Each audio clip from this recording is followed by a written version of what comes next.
All right, good evening, everyone. It is 6:30 on January 26th. We are here in the Innovation Center at the Oregon High School, and we'll call this meeting to order. Katie, could you please call the roll?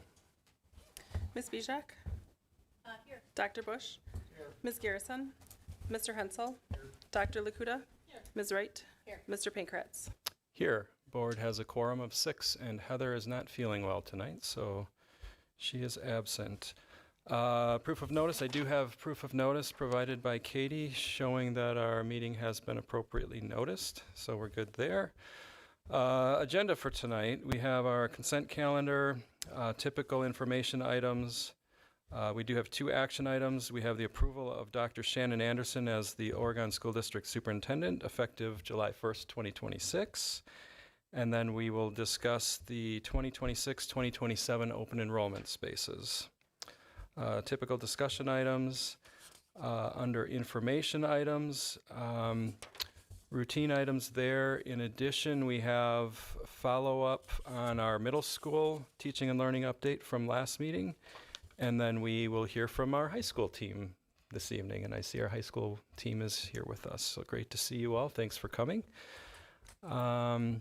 And then we do have a couple of closed session items on the agenda, discussion regarding the performance evaluation of administrators, as well as Dr. Leslie Bergstrom's performance evaluation. So with that, I would entertain a motion to approve the agenda as posted. I'll make that motion. Motion by Mary. Is there a second? Second. Second by Anna. Katie, I'll have you call the roll. Dr. Lakuta? Yes. Ms. Bijak? Yes. Dr. Bush? Yes. Mr. Hensel? Ms. Wright? Yes. Mr. Pankratz? Yes, motion carries 6-0. We have an agenda. All right, next up we'll go to the consent calendar. Does anyone have any items they'd like removed from the consent calendar this evening? All right, we'll get a motion on the table then to approve the consent calendar. I'll make that motion. Motion by Anna, second by Nathan. Any discussion from the board? If not, I'll highlight a few items here. So we do have 4 retirements this year. So we have Dan Kissling, 26 years of service as a math teacher at OMS. We have Mike Derrick, 31 years of service as an art teacher at the high school. And Julie Gardner, 31 years of service as an occupational therapist, currently at Brooklyn.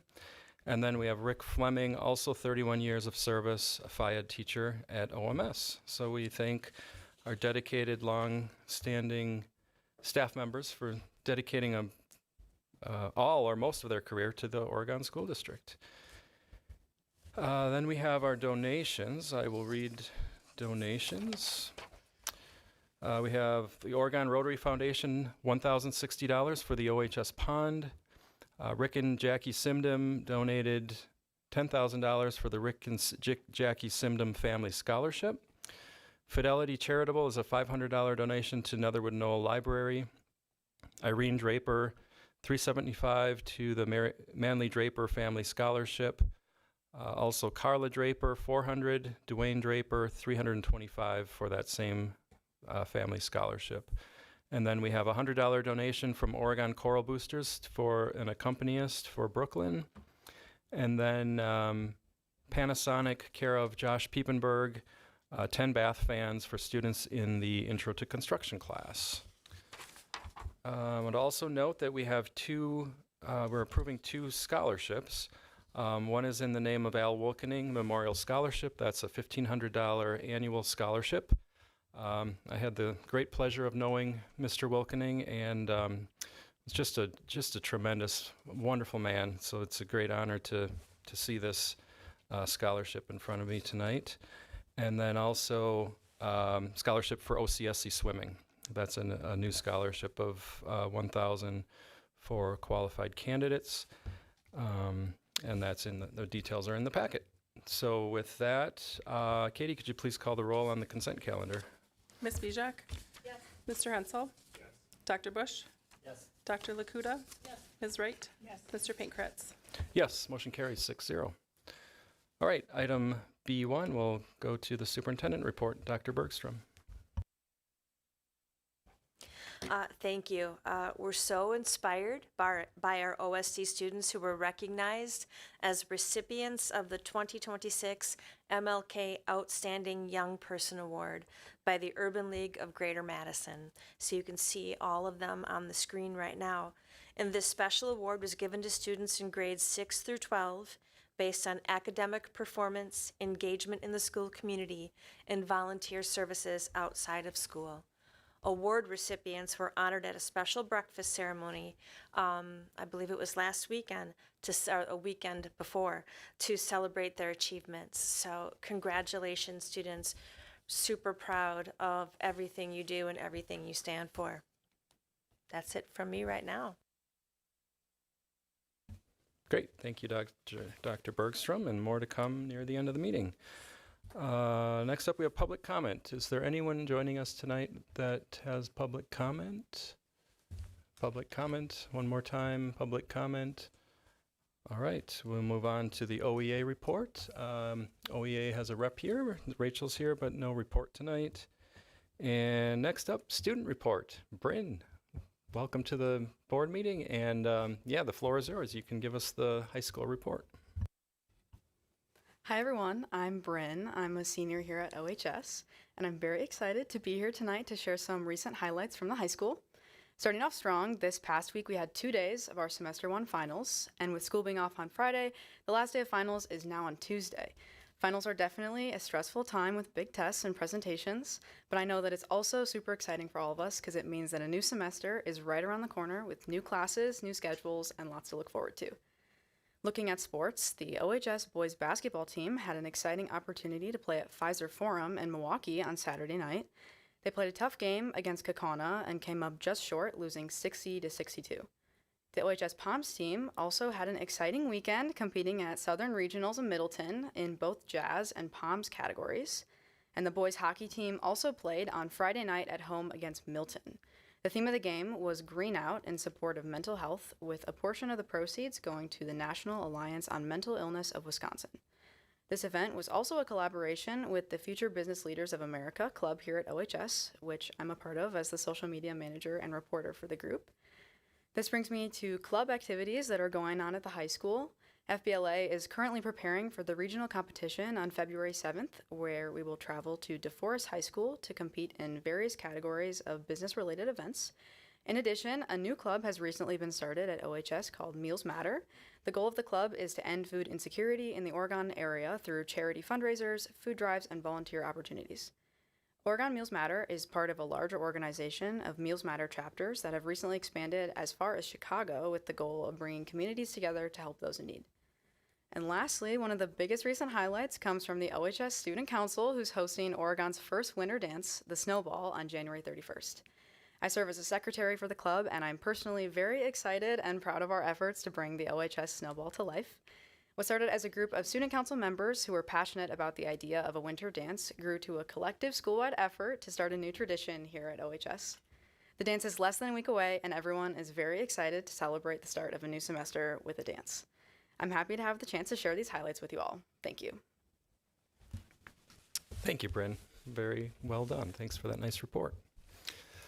All right, so now we'll move on to action items. Action item C1 is the approval of Dr. Shannon Anderson as our next OSD superintendent, which would be effective July 1st, 2026. Gina, are you saying anything at this time on this item? I certainly can. We didn't rehearse this part. No, So you did it. So we're seeking approval of Dr. Anderson as the superintendent effective July 1st, 2026, and approval of her contract. As someone who worked closely with the lead consultant, Dennis Pauly, I just want to give my gratitude to the community who came out for our engagement sessions, our staff who came, the OEA, the students, which is always my favorite part of the process. And I'm just really, having worked with Shannon the past 13 years that I've been here, couldn't be more excited to see her as the next leader of the district. So what Yeah, did I miss? Great. Nope, that's great. I'm just going to say a few words about the selection process, just for the community's benefit to kind of recap what we went through. So we started this process really back in September, and the board had contracted with McPherson and Jacobson to help us with the superintendent search. And what McPherson brought to us was some assistance and support in posting the position and helping to ensure that we had a great pool of candidates. They have a national reach. And we were very successful in that. We had 34 very highly qualified applicants from really all over the nation. And what's really interesting, what I found really interesting about this whole process is that several of our top candidates are actually residents of the Oregon School District. So I think it says a lot about our community and how much our community values high quality education. So we went from the 34 candidates, we went through a first round of interviews and then shortlisted down to 3 finalists. And everyone has probably seen the background on our 3 finalists, where we moved forward with additional interviews and a formal presentation, and then several pretty intense community engagement sessions that those 3 finalists went through, so that we could get some feedback from our community and our staff on what they would like to see in our next superintendent. So as Gina said, I would just like to really thank our community and our team for their participation in the process, in the engagement sessions, and we found it very valuable. I know as a board member, when I reviewed the data and the feedback, I found that very valuable in the selection. And I also just want to recognize the board for all of your dedication through this process. This is one of the largest, most important tasks that we do as a board, and I just want to recognize this board for the time and dedication that you all put into this search, and we all took it very seriously, and the degree of professionalism and care was really unmatched. So thank you all for making the process as smooth as it could be. And then I'll just want to say a few words about Dr. Anderson and what stood out in the process. So first off was just really outstanding preparedness throughout the selection process. Was very clear that Dr. Anderson had done her homework and had dedicated much of her time to sharing with us what she had to offer for the position. Dr. Anderson shares a genuine passion for serving our great community and very much aligns with our values and our aspirations. She has a deep understanding of our district's strengths and also a deep understanding of areas where we can do better and we can grow. And that really aligns with expectations of our community members. So because she's embedded in our community, has been a resident here, she has a great understanding of the expectations of what the Oregon community expects from the school district. Dr. Anderson brings innovative new ideas to the table, while also ensuring that our district continues to move forward and accelerate our district objectives. She has a proven ability to do those things, which has given me confidence in her leadership. Her extensive experience across many educational areas really equips her to meet diverse needs of our schools. And Dr. Anderson has really proven herself as the current director of student services, a position that was new when she entered into that position, and she really has proven that she has what it will take to accomplish new things to advance learning for all students. And would also just comment on the community feedback that we received for Dr. Anderson was very, very positive, which aligned with much of what we were seeing throughout the process as well. I can say that I think we're less than 2 weeks from the selection, and I've already been meeting with Dr. Bergstrom and Dr. Anderson, and there's already a lot in process in the transition. So it's great to see that close working relationship, and I'm personally looking forward to working with Dr. Anderson here in the near future. So with that, we can we'll invite Dr. Anderson up in just a moment here, but I guess let's take care of the business first. So would entertain a motion to approve that contract as you all have seen in your email. All right, motion by Dr. Bush. Is there a second? Second by Mr. Hensel. All right, any discussion?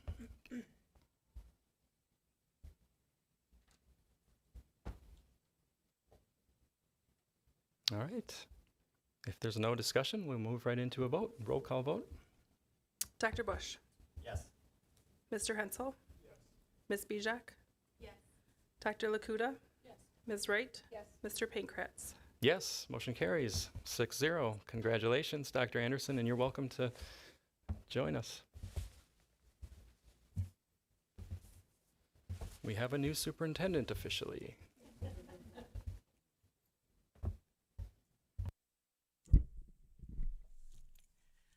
Well, thank you. I just wanted to take a minute to thank you again for engaging in a pretty rigorous process and your leadership as board. And I also want to give a thank you to Dr. Bergstrom for your many years of leadership within this district. It's an honor to sort of take the baton from you and carry on the amazing work that you have led in the district in much of your career. As a longtime educator in this district and resident in this district, I am so deeply committed to serving this community, serving this board, our administrative team, our staff, our students, and doing everything I can to make sure that we serve each and every student to the best of our abilities and that they have wonderful experiences in our district. Troy already alluded to this, but in the weeks and months ahead, I'll be doing a lot of listening, a lot of learning. I do know a lot about this district, and I know that there's a lot more that I need to learn to do this job well. And so again, I am so grateful for the opportunity, and thank you for believing in me, and I will do my very best to serve this community. So thank you. Thank you, Dr. Anderson. All right, and our next item is our 2026-2027 open enrollment spaces, and Ms. Jonan will lead us through this one. Okay. So tonight we are seeking approval of open enrollment spaces for our district. By state law, that needs to be done before the end of January. So we will need approval of the spaces tonight. So if you look at your board purple, I'll just walk through the criteria for those of you who are new to this process. And I really need to take a moment to thank Katie Heitz and Julie Fisher for their hard work in putting together all of this data. It is very much appreciated, and I'm grateful to them. So when we start this process, which we usually start in December, we keep in mind the guidelines that the board has established for us. So you see those bullet points on the first page. We strive to maintain our class sizes of 22 students in grades K-3 and 25 students in grades 4-12. It's not a mandate, it's a guideline, but we do try very hard to keep it within those guidelines. We always look at the number of students who need access to special education programming, and we look at that by program. For example, we look at the numbers in speech, occupational therapy, physical therapy, etc. We look at DPI's guidance with seeing what those caseloads look like. And then for our kindergarten and 4K, we look at historical patterns of enrollment to make sure that we have space for resident students.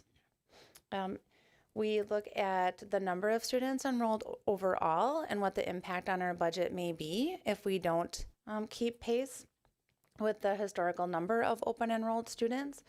And then we note that this is a school board decision, but in our districts, we've decided that non-residents, once you're admitted, you don't have to reapply when you change schools. There are other districts that do it that way. The other thing that I would share is when we look at our 4K numbers, that we're really excited to share that Lindsay Engelhardt and her team have been working very hard with the Village Child Care Center in Oregon. and that they have agreed to be a partner with us. So they will be adding one section of 4K that's taught in English. So we will have additional room for 4K students for next year with adding a section. Also want to thank Dr. Widensee for working with her team to examine numbers in special education programming. I don't think it would be a surprise to anyone that we are full with the current students that we have. So we're recommending that the board not approve space in any of our special ed programs. As we've talked about in some of the presentation, our student needs are increasing in those areas. So we feel we don't have room. How our process works is once the board approves spaces, right now the application window will open February 1st. I believe it closes at the end of April. Katie Heights can correct me if I'm wrong. And so we do random drawings. We do give preference to siblings, but then if there are more applicants than the board has allocated spaces for, then we do have a wait list. Because we want everyone to come who's accepted, but people can apply up to 3 districts, and so people may choose a different district to go to. Additionally, you apply to open enrollment to the district, but not to a particular school. So we do very carefully place our open enrolled students because we always want to supplement the classes that we have. We don't want to create a new section for our open enrolled students. And so we look at where we currently have space in different schools. So someone may apply to be open enrolled and want to, let's say, go to Brooklyn Elementary, but we might only have space at Netherwood. So then they have a decision to make if they want to attend our district at Netherwood or go to a different district or stay in their resident district. So it's a lot of work for Julie Fisher and Katie Heights to navigate those conversations. And then also talking about something we always have to keep in mind, and it's one of the board's priorities, is to be fiscally responsible. And so if you'll notice that we do have larger high school class graduating, and we have smaller kindergarten classes, a lot of the research that we have done talks about the declining birth rates, not only in Dane County, but throughout the country. And so we are feeling the impact of that. And so just know from, as Mr. Weiland has said a number of times, we are funded based on our enrollment. So open enrollment is a tool that we do use as part of being fiscally responsible and filling in the sections where we have room. So looking at all of that, if you want to look at Table 1, the column E, those are the spaces that we feel comfortable recommending for the next school year. I would say that we do try to stay conservative because once we open spaces, we can't take those back. So we try to be on the conservative side to make sure that we have sufficient space for our resident students and people new to our district. So as you can see, we have more space in 4K because of that additional section. And then we have space in kindergarten. We have a small number of spaces if you go 1st through 8th grade. Some of those spaces, not to be overly complicated, but we have resident students who may move out of our district, but DPI says they can stay with us for a year. And then when the next year they have to apply for open enrollment. So we back them out of our current enrollment numbers, but we know that we have space for them. And under our policy, they do get priority. So just to give an example, let's say someone lived in apartment housing in the Village of Oregon, but then that changes and now they have an apartment in Madison. Those students can keep attending here for the duration of the school year and then apply for open enrollment next year. So they're here on what's called a tuition waiver.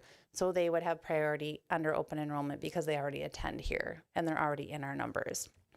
So a lot of those smaller, like the 1s and 2s, are for those students who are on tuition waivers. And then we open back up at the high school. So we would be looking for a total of 119 spaces for open enrollment. And then you'll just see Table 2 and 3 gives you some of those historical projections that we look at. So with that, I will pause for questions, if any.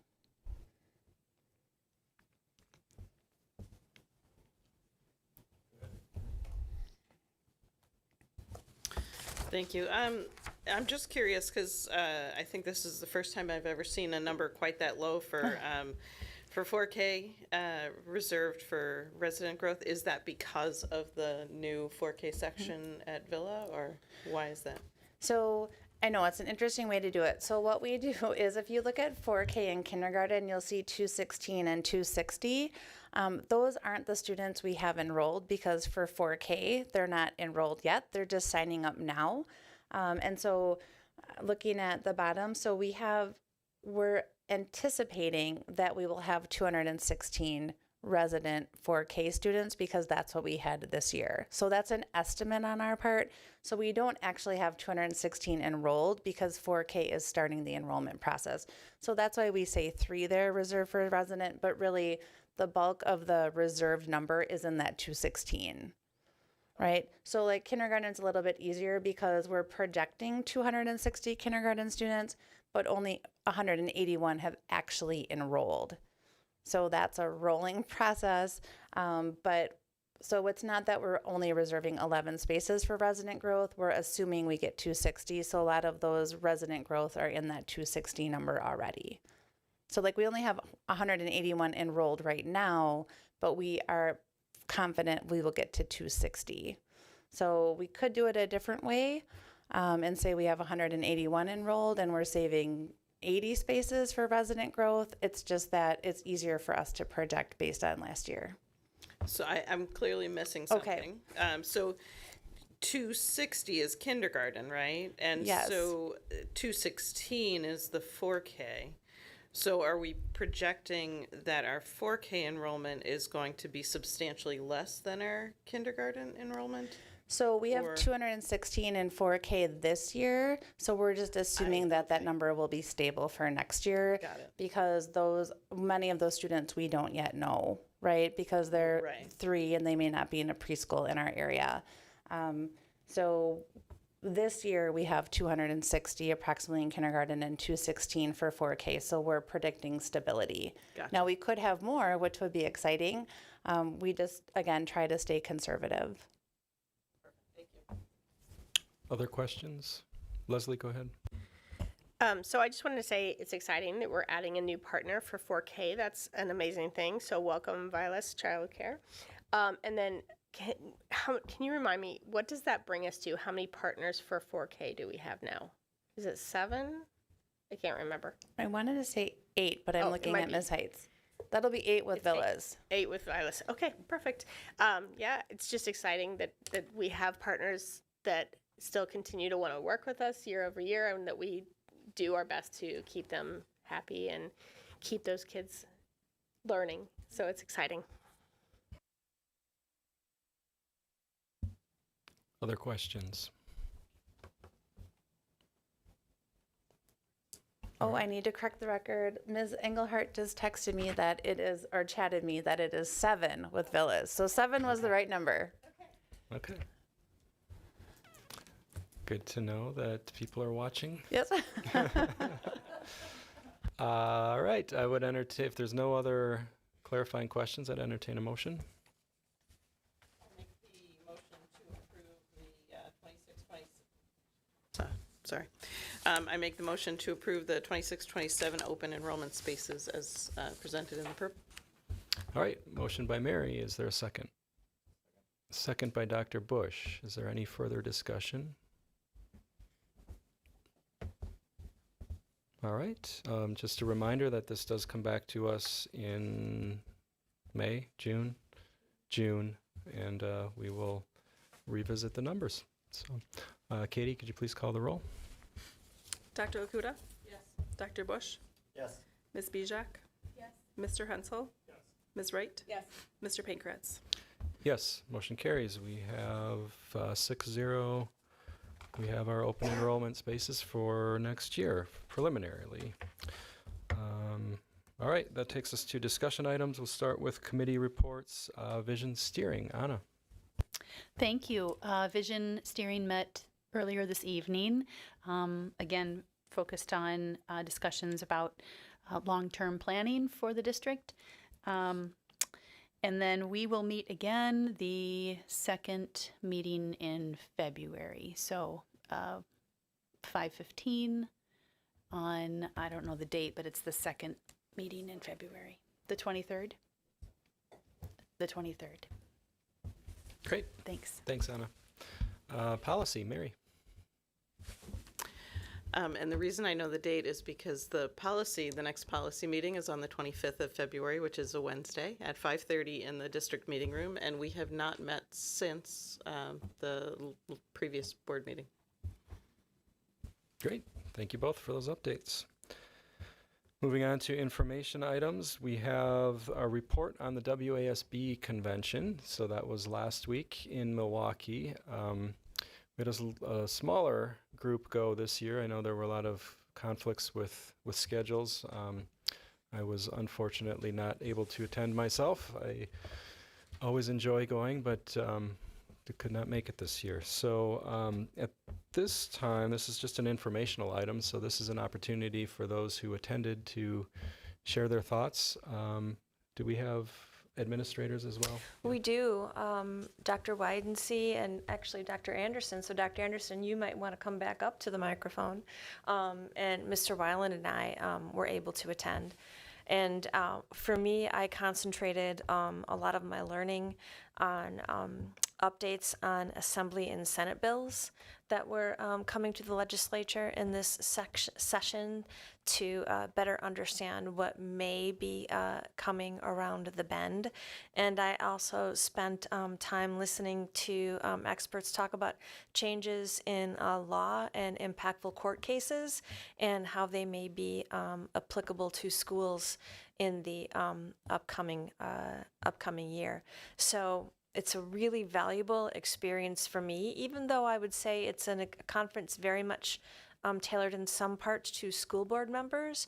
They also are well aware that administrators attend alongside their board members, and so they work very hard to make the information applicable to both. But I would say potential changes in law and then impactful court cases are things that we are working on or learning about all the time. And it's always very much an affirmation of what a valuable team member Ms. Jonan is, because very often after I listen to the court case updates, I think to myself, well, Gina already told me that.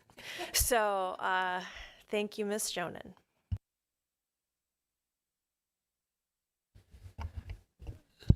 So I did attend to several of the same types of financial things, but so I'm not going to report on that. I was going to report on something that was actually I found very interesting. Platteville High School students actually did a presentation regarding kind of student leadership and creating a sense of belonging within their school district, and it was awesome. They did a really good job. They actually presented a couple years ago, and this is kind of an update.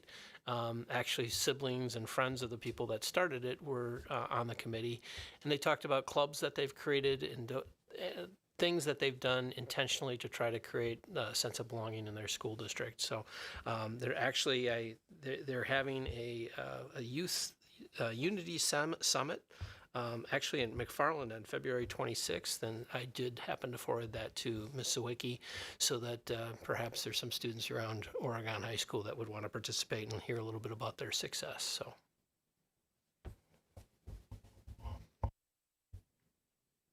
Shannon? I had a chance to attend several really interesting sessions.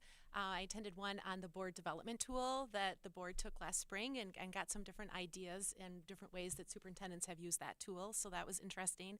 I attended a session that was, Andy was with me, it was on school finance storytelling and that idea of trying to break down really complex concepts for your community to better understand in manageable chunks, so that was interesting. But the session I found most interesting actually came from our neighbors down the road in Belleville, talked about how they used community task force as a strategy to help pass an operational referendum. And what I found most interesting about that piece is they leveraged the voice of juniors and seniors in high school to be really critical players of that work. In fact, one high school student served as a co-chair on the task force, and they really felt that the student voice played a critical role in passing that referendum. And so I was really inspired about the potential for that for us in the future. Dr. Bush, Leslie? So I was only able to be there on Wednesday, so I attended two sessions. One was the board's role in financial alignment and, checking strategies, that's the word. And honestly, I felt like it was review because we are so fortunate here to have Andy, and I felt like there were a lot of people in the room with blank stares, like they didn't know what they were talking about. And when they asked questions about, do you follow this, blah, blah, blah, I checked off every single one. So I was very, very fortunate that it wasn't the only time I felt like that while I was there. I felt like we are very fortunate in this district to have such experience and such good leadership. So that's a lovely thing. And then the other one that I attended, I was very excited about, and it was a group that is using AI in student personalized learning. And I plan to follow up with John to discuss how we might, integrate that into our teaching in the future. It's based on a way to not remove teachers, but have teachers guide and make more effective, not just in their use of AI, but in the students being able to really look at that individualized learning lesson plan. And one of the really neat things that they told an example of is one of the superintendents got up and talked about how they had an 8th grade math class that used this AI personalized learning. And by December, over a third of the class had already fully mastered their Algebra 1 lessons. And by the end, the entire class had fully mastered, not just gone through the steps, but fully mastered. And they said fully mastered their 8th grade math. Their one setback was that they, instead of going deeper with the 8th grade math, they had gone on to Algebra 1 instead of really going deep with it. And that was her takeaway from it, was that they could have done better at that. But oh my goodness, how amazing to get every student in that class to be able to actually be 100% mastery by the end of the year. So that it was exciting, and there's a lot more notes, but too much to go into here. So Caleb. I'll start off by saying that I attended the same session that Andy talked about with the students from Platteville and the sense of belonging, and also was really impressed with some of their ideas. I will just add that I talked to one of the school leaders who was there with the students afterwards, and I'm going to get their slide deck, and I think I'm going to share it with everyone because I think they had some really good ideas for things that we might want to look into if we haven't done them yet, as far as trying to help students with that sense of belonging and feeling like everyone's welcome and school's a good place for everybody. It was really a good presentation. The other thing that I will say, and I'll try to be brief because there's a lot I could talk about, is that I was the delegate to the WASB Assembly this year, as I was last year, which is always an entertaining proposition. Long, but entertaining. There were 12 resolutions this year. I believe also there was an attempt to amend the bylaws. So that alone is a lot to talk about. The amendment to the bylaws was to create a second tier of membership for school districts that feel like WASB, when WASB does advocacy work on behalf of schools in the state, that there are some districts that feel like maybe that advocacy work doesn't represent them. And so they wanted to try to create this second tier of school districts that basically would pay dues, but at a lower rate, so that the money, I guess, that would go towards advocacy, they wouldn't contribute into. That amendment, which I did not support, also didn't pass, which I thought was a good thing. And it was not a very close vote. I did the count at the end, and it was 42 in favor, 241 opposed. So there's still a sizable number of districts, obviously, that have that sense, but the overwhelming majority of districts still feel that the advocacy work that WASB does on behalf of schools is worth it.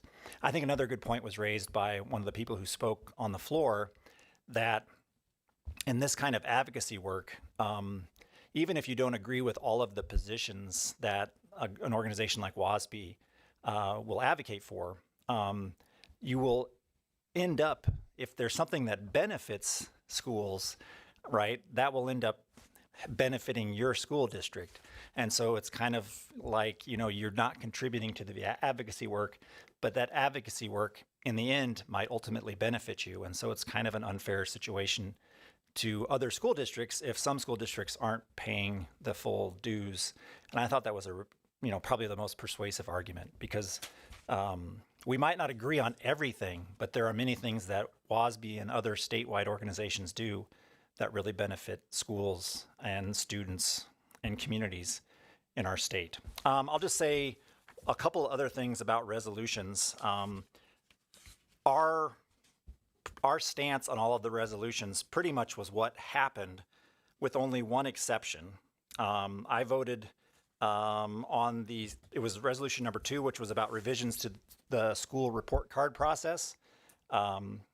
I voted against that, but it ended up passing. It passed after there was an amendment made to strike the language about fiscal efficiency in report card scoring, mostly because how would you, what does that mean? How would you measure that? So that was struck, and then everything else remained.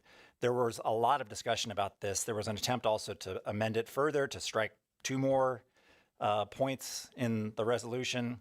The only thing that I felt a little bit better about with the resolution passing was that there was, I guess it's letter D now in the original resolution, but it was letter E before the revision happened, that any changes to the report card scoring and/or relevant statutes should be considered with input from school leaders from all CESAs in the state. I guess that would be great, right? Because it doesn't happen now. So all of the other things I have mixed feelings about, but it would be wonderful if state leaders listen to school leaders in the report card process a little bit more than they do. Otherwise, everything else went pretty much the way we voted. I do think that it's worth noting that the resolution about decoupling the voucher school funding from the public school funding, it was a bit confusing because there was a resolution in favor of decoupling. There was a resolution opposed to decoupling. The resolution in favor of decoupling failed. And so then we debated the second resolution, which was opposed to decoupling, and that ended up passing. So there was a pretty strong statement on behalf of the school districts of the state that, there's a strong opposition to decoupling the funding between the voucher schools and the private school program and the school choice program from public funding. One thing that came out of that I did want to just mention very quickly is that the Green Bay School District spoke from the floor and said that their school district in Green Bay now, they've enabled it so that on property tax statements, it's very clearly indicated how much of that money is contributing to the school choice program or the voucher program. And so it's clear in their school district, and I think they said one other school district in their area is doing it, that when people see their tax bill, their property tax bill, there's a clear understanding that this much of what we're paying in property taxes that is going towards public education is actually being channeled out of public education to pay for the school choice program. That's something I would love to see happen here and maybe everywhere in the state of Wisconsin, because the real challenge right now is there's not a lot of transparency on that. It's very hard to make an argument about how how much money is being channeled away from public education to fund that. One more thing, I know I said I'd be brief, but it's hard to be brief with this stuff. There was an emergency resolution that Wisconsin Heights introduced, which just to get it heard is a pretty tall barrier to reach, because you have to have 2/3 vote from the floor to even debate the resolution, just to talk about it. And that actually happened. I think it was about 75% of the people voted in favor of hearing the emergency resolution. So then we debated the emergency resolution, and the emergency resolution specifically spoke to the current process of funding special education in the state of Wisconsin, and the whole problem with, and we've talked about this a lot, some certain versus some sufficient funding, and the challenge that ends up placing so many school districts, including ours, in. because of the way that it's funded. Basically, what happens is right at the beginning of the school year, we and I think Andy does a really nice job, kind of helping us hedge our bets that it's going to be less than we expect. But the state says 42% of the money, and you're going to have to correct me if I'm wrong, because even I still have a hard time remembering which is which, right? 42% of the funding for public or for special education will be paid for by the state in some certain fashion, right? And so 42%, once that money is gone, it's gone. And essentially that money is never as much, the costs are always higher than they're projected to be. And so it ends up being, I think this year now, instead of 42%, it's only 35% of the costs for special education funding from the state. And so the resolution was basically to try to raise this issue and to make it a more widely known challenge that every school district in the state faces. Special education is already underfunded, but because of the way that the state funds it with the some certain formula, it's even every year it's even less than the funding that they initially announce. And what essentially does is it ends up putting every school district in a position where they have to rebalance their budget halfway through the school year, which is a difficult thing for a lot of school districts to do. I'm happy to say, and I was struck by this, that the resolution, if it wasn't unanimous, it was darn close to unanimous. It passed almost unanimously, if not unanimously. The number of no votes was so small that they show it graphically, and there's a bar, and it says the number yes, the number no. And the bar on the no line was so small that if there was a number, it didn't show up. So I don't know if there were any no votes or not. I imagine there probably were. But I think it just speaks to the importance of the issue, because on every other resolution, there was a fairly sizable number of people who voted for or against. Not many resolutions. There were a couple that were almost overwhelmingly, supported. But the fact that this emergency resolution, which came to the floor at the last minute and then was voted on nearly unanimously by the school districts, the representatives from all the school districts across the state, I think really speaks to the importance of the issue.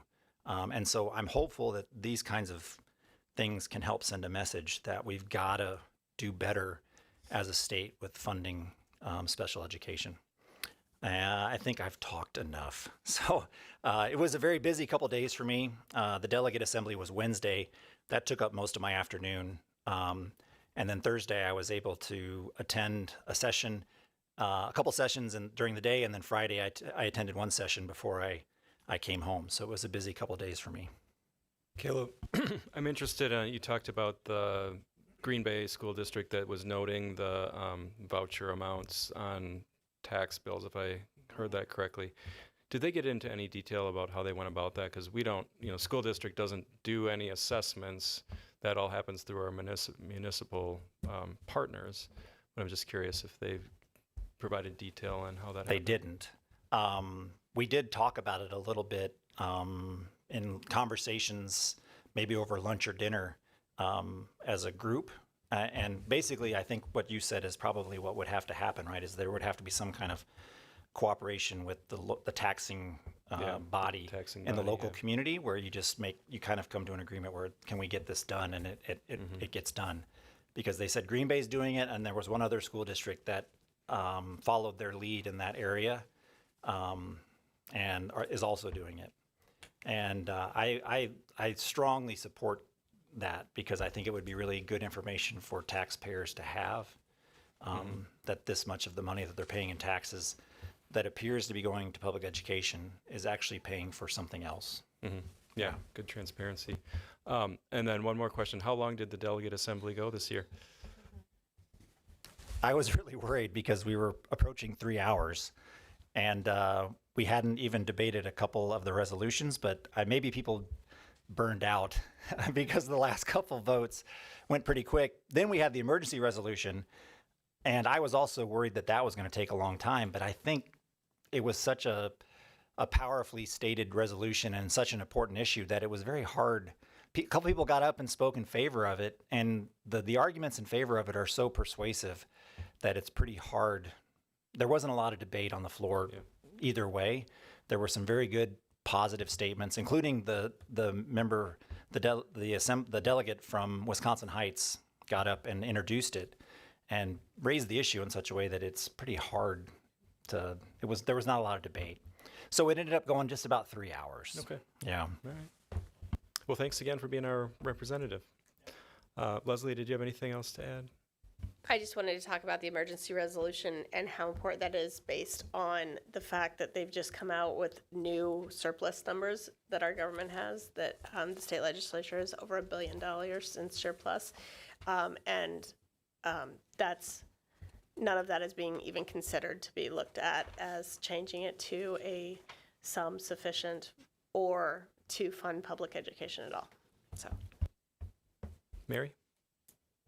Yeah, I just had a follow-up on the tax bill, because I know we've talked about that a few times, and Andy, I'm wondering if you have any idea how to get that onto the tax bill, and I realize that we have more than one municipality.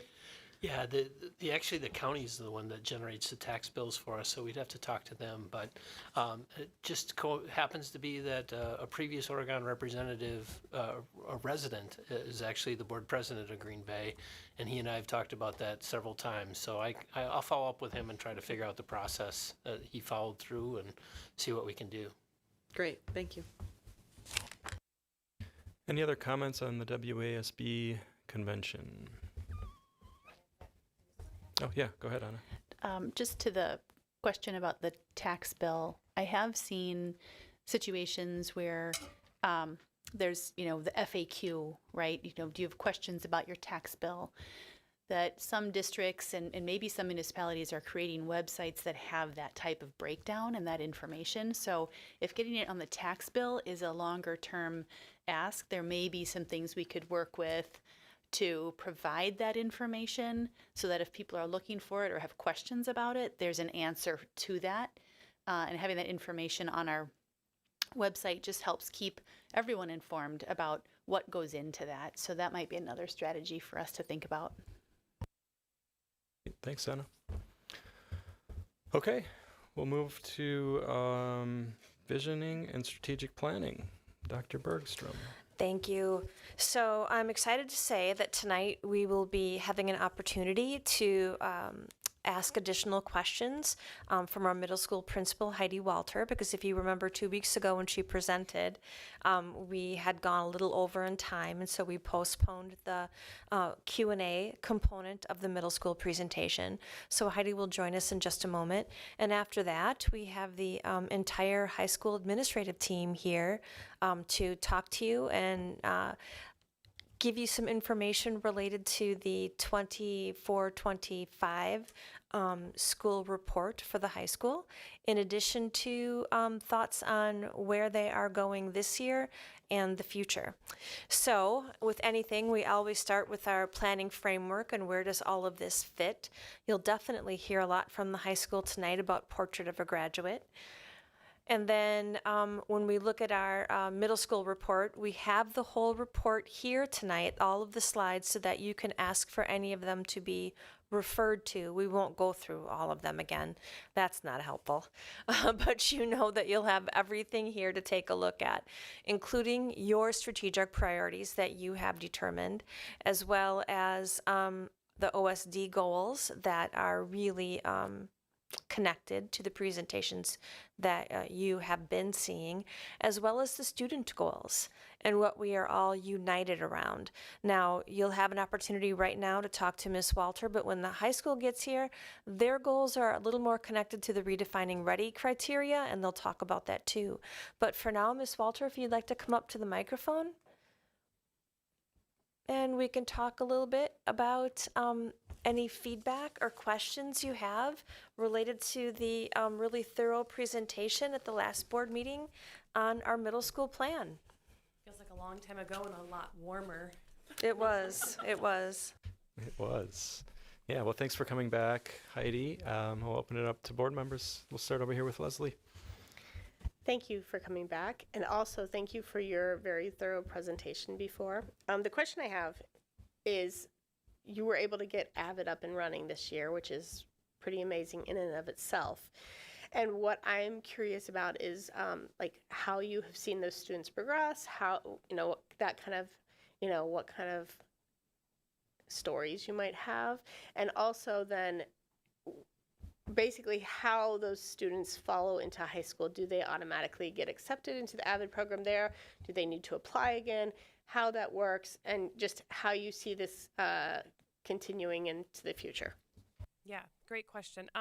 Well, first, I think it was easy to get that AVID started because we had a foundation of trained staff already and a site team that was established that had laid groundwork before I was there even on establishing just like what AVID is. And we just built off of that. So that was easy to do. Staff were ready and eager to provide that opportunity for our students. And so we just made that our site team goal, was to get that up and running. Today, we just did, as part of our PD, listening to student voices that were recorded because they did not want to come into school today. But they talked about student agency, which is one of the 3 AVID essentials. Right? One of them is opportunity knowledge. How are they preparing for the future and thinking about future plans? One is accessing rigorous preparation, for going to rigorous classes and doing well, thinking about strategies for that. And the other, student agency. So building relationships with each other, building self-advocacy. And so we asked students about that today and heard their voices, and our staff were able to kind of do a practice strategy of note-taking for that. And students were talking about things such as, how am I using the note-taking strategy? I now know how to revisit my notes to help me study and figure out what my next steps are. They talked about organization, that feeling more organized. They talked about advocacy for talking to their teachers, asking really strong, high-level questions. And they talked about getting to know other people that they never would have talked to before, and what they've learned and gathered from those experiences with each other. When you go into that space, the energy in there and the camaraderie they've built in those 4 months, half the year, right, is pretty amazing. And a lot of that goes to the collaboration of our AVID teacher, Mr. Danner, and our 8th grade counselor, Ms. Aker, who have just really partnered well together to help lift that this year. We are going to continue our same recruitment process with our incoming 8th graders. Looking at our data, we pull and look at attendance data, we look at their average standards data, behavior data, and talk about what AVID is, and then identify who we would want to extend invitations to. Very similar process the high school uses.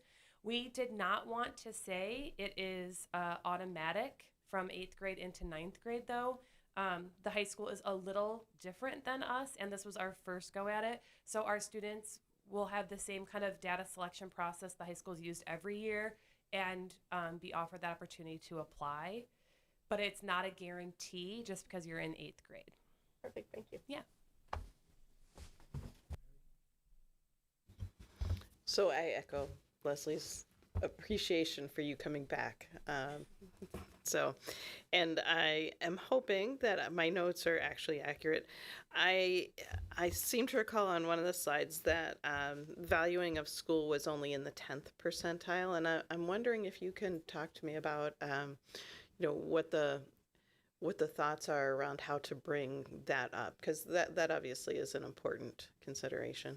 I mean, I think it goes in 2 of our key strategic areas, right, would be thinking about in AVID that opportunity knowledge. How is what I'm learning applying to my life, right? Where do I see this topic I'm learning about on a pathway for a career, right? How do I use that? And so we talk about instructional clarity, telling kids what it is we're learning, how do you know you get there, but also why am I learning that? Why is it important to learning about myself, the world I'm around, and what I want to do later on? So we see it as really connected into that part of AVID, as well as instructional clarity, and just making sure we're helping kids see what I'm doing, how I'm doing with it, and why it's important. Okay, so This year is Avid's in 8th grade only, right? And Correct. then next year it'll be added to 7th grade, is that right? We're going to keep it in 8th grade one more year, and then we are going to expand. The Avid elective teacher goes through 2 years of training. The first one is learning about the Avid elective and gaining that curriculum and getting it under their belt. The second year is going through training called tutorology, of how do you really like cement that tutorial process. And so we want to make sure we get that 8th grade elective solid, build up that right space, help our teachers build that school-wide strategy approach as well. And then we'll start working with Forest Edge and RCI, because that recruitment process would start with 6th graders. So we're just keeping it in-house one more year, and then we're looking to add that 7th grade elective. Let's see, that would be the 27-28 year. Got it. Okay, thank you. And then I think the other question I had was on the STAR testing numbers. Yes. So it looks like there's a decrease in the 24-25. Is it just insignificant, or do you want to speak to that? So I don't know insignificant, right? Like, we're always monitoring that. We don't want to see any decrease overall. This is not cohort data, so it's not the same students. Right. Half of our school flips every year. So I can't speak to that, like, other than we're monitoring that and wanting to make sure that we're continuing forward. Our current STAR data this year is at 64% this fall. So we know we're on an overall trend upward. Last year was our first year with the English, the EL new curriculum. And the students we have right now have had this multiple years, right? They've had it since 5th grade, our 7th graders. So we're seeing already benefits of that. I can't attribute that solely to that dip, right? But we are monitoring that, and we're happy to see over time that forward growth, as well as seeing growth this year in STAR already. Great, thank you. Yeah.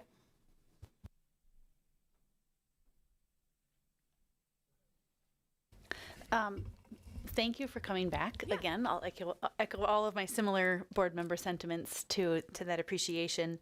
And I have, Mary had all of my questions, but I do want to talk a little bit more about Avid. Obviously, we all are very excited about this.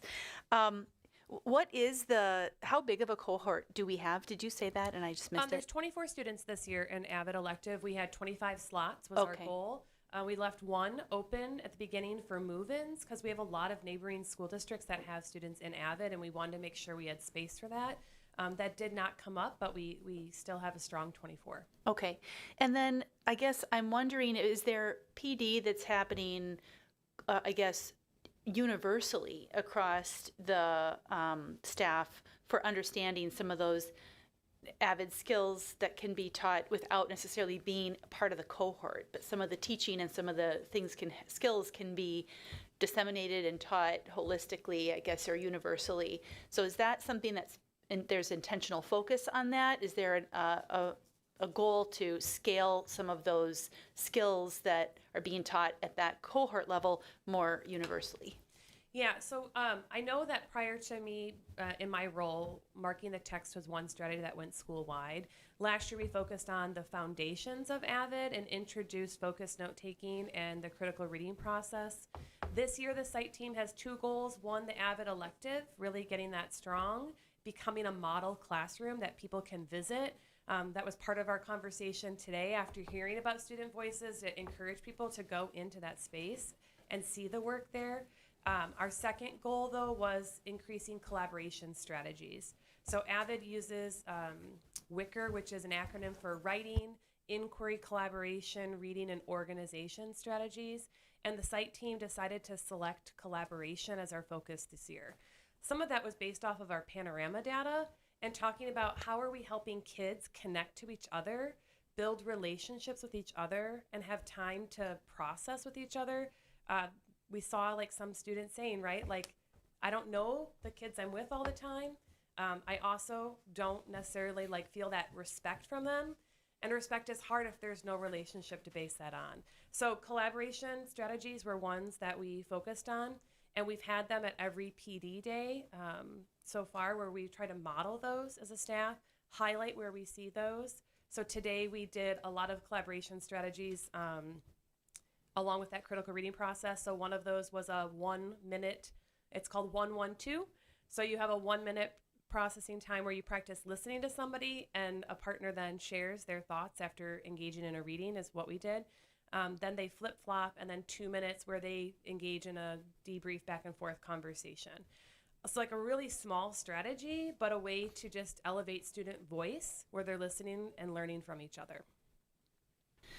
I appreciate that, because the other note that I had written down was when you talked about school safety and the numbers and digging into that, that what you were noticing is that there were low scores in that student-to-student connection. And so I'm wondering what additional strategies you might be talking about or thinking about that are going to address that and allow that to be a focal area. It sounds like you're already doing that with some of the work this year. I'm just curious to know if there's more strategies that you're thinking about. Yeah, I would say the other way that we're trying to do that, because the measure was really how often are people disrespectful to each other at school, that we lean into on the safety. That was one of the questions, right? So it's like making connections and relationships. So our connections class, we're focused on restorative practices and really helping staff see the opportunities for using a circle, protocol, or process to have discussions and hear each other's voices, right? It allows you to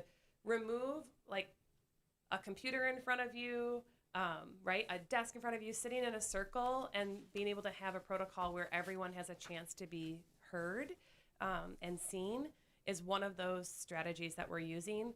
So we've done that with staff at the beginning of the year, and we've done it at different staff meetings, even for our interdisciplinary teams, for the staff-to-staff connections that we're working on to build that collaborative culture. And we're asking that to carry forward into classrooms. It's one of the protocols for one of the days in connections every week. So Great. Thank you so much for all of the incredible work. Appreciate it.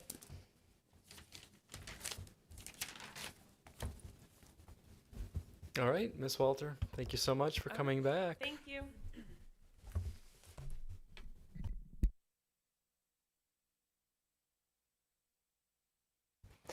And now we'll be asking our high school team to come up and begin the presentation that they've prepared.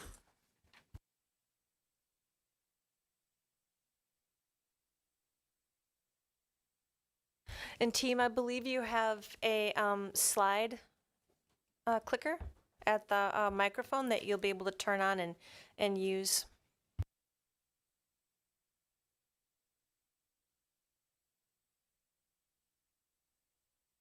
So you notice we have our entire team in front of us, in front of you this evening.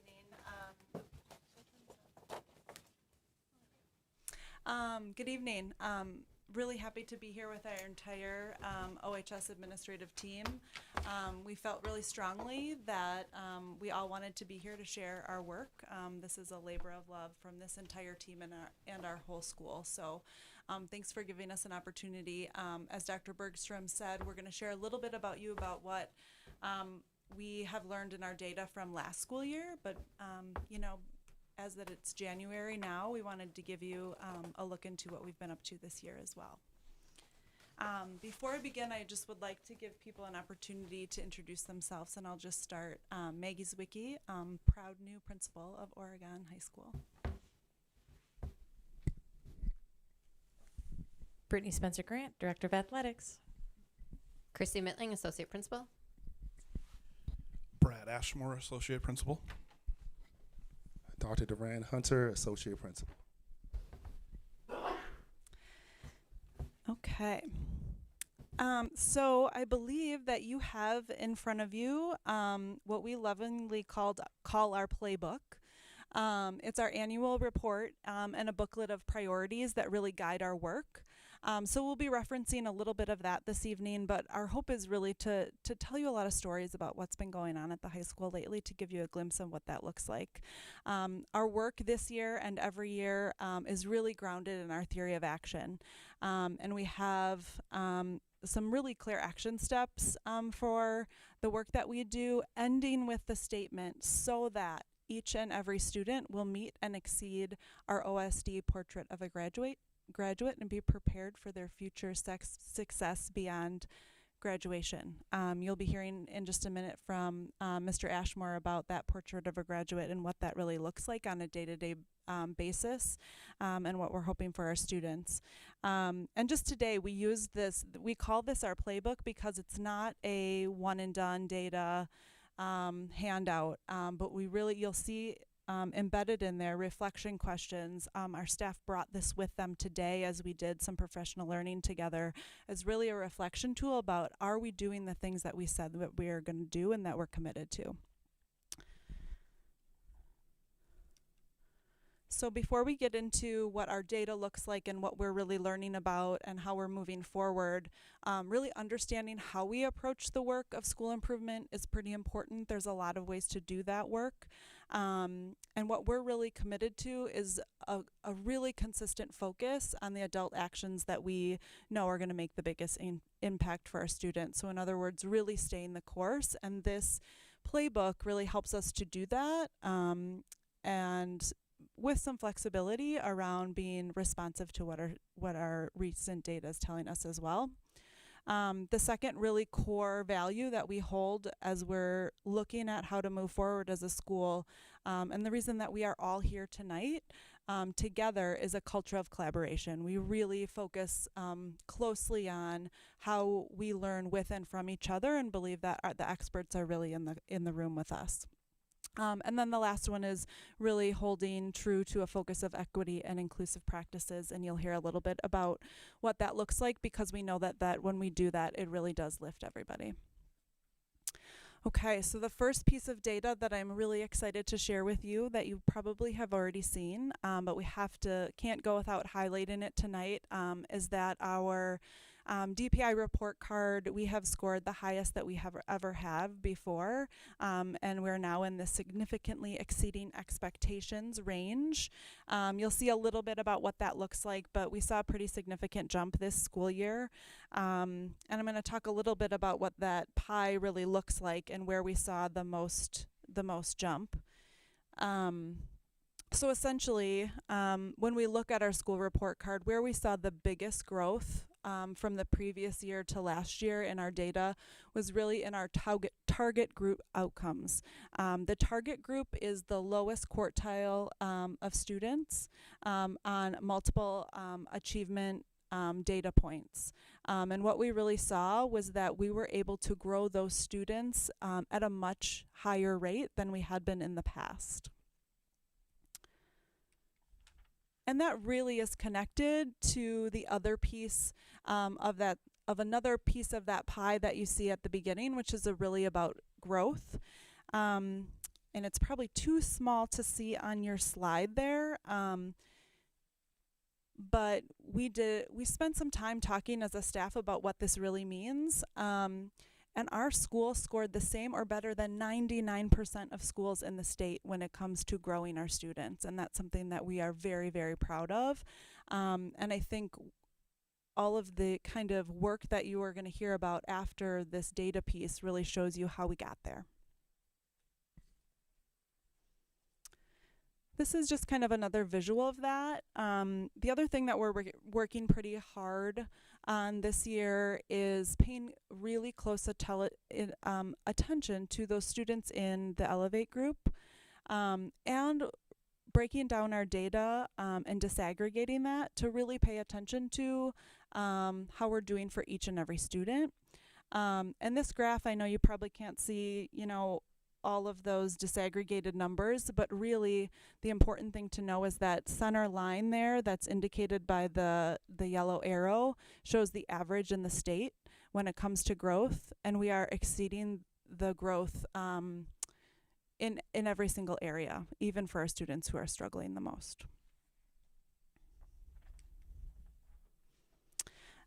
Another piece of data that we pay pretty close attention to as well is our AP participation rates. We recently got information that we are on the AP honor roll. We're in the silver bracket.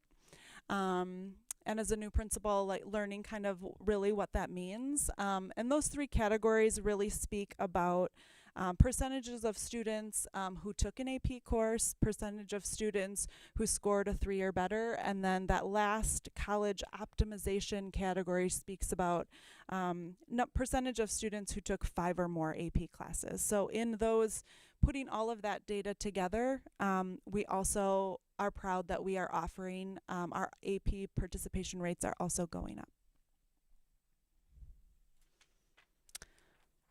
So that's a little bit about some of the highlighted data that you'll see in the playbook. But I wanted to also just pause and talk a little bit about that culture piece and how, as a school, we are really intentional about not only helping our students grow academically, but how do we set the conditions within our school, within our teaching culture, to make that happen.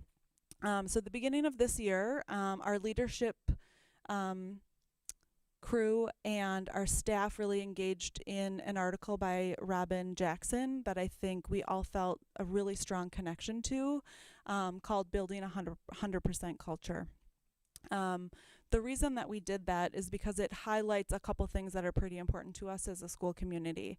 One is that we are very focused on empowering our educators, trusting them professionally, giving them space for the art of teaching. And then that second box, that article really talks about not accepting that some students are going to fail, right? Like really being persistent about that, not chasing the incremental gains from year to year, but really playing the long game when it comes to culture and staying focused again on those things that are most important.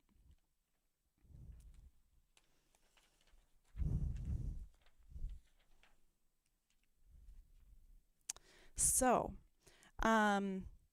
things that we are feeling really good about at Oregon High School, looking at our data from last year and also reflecting on the work that we're doing this year, are summarized here.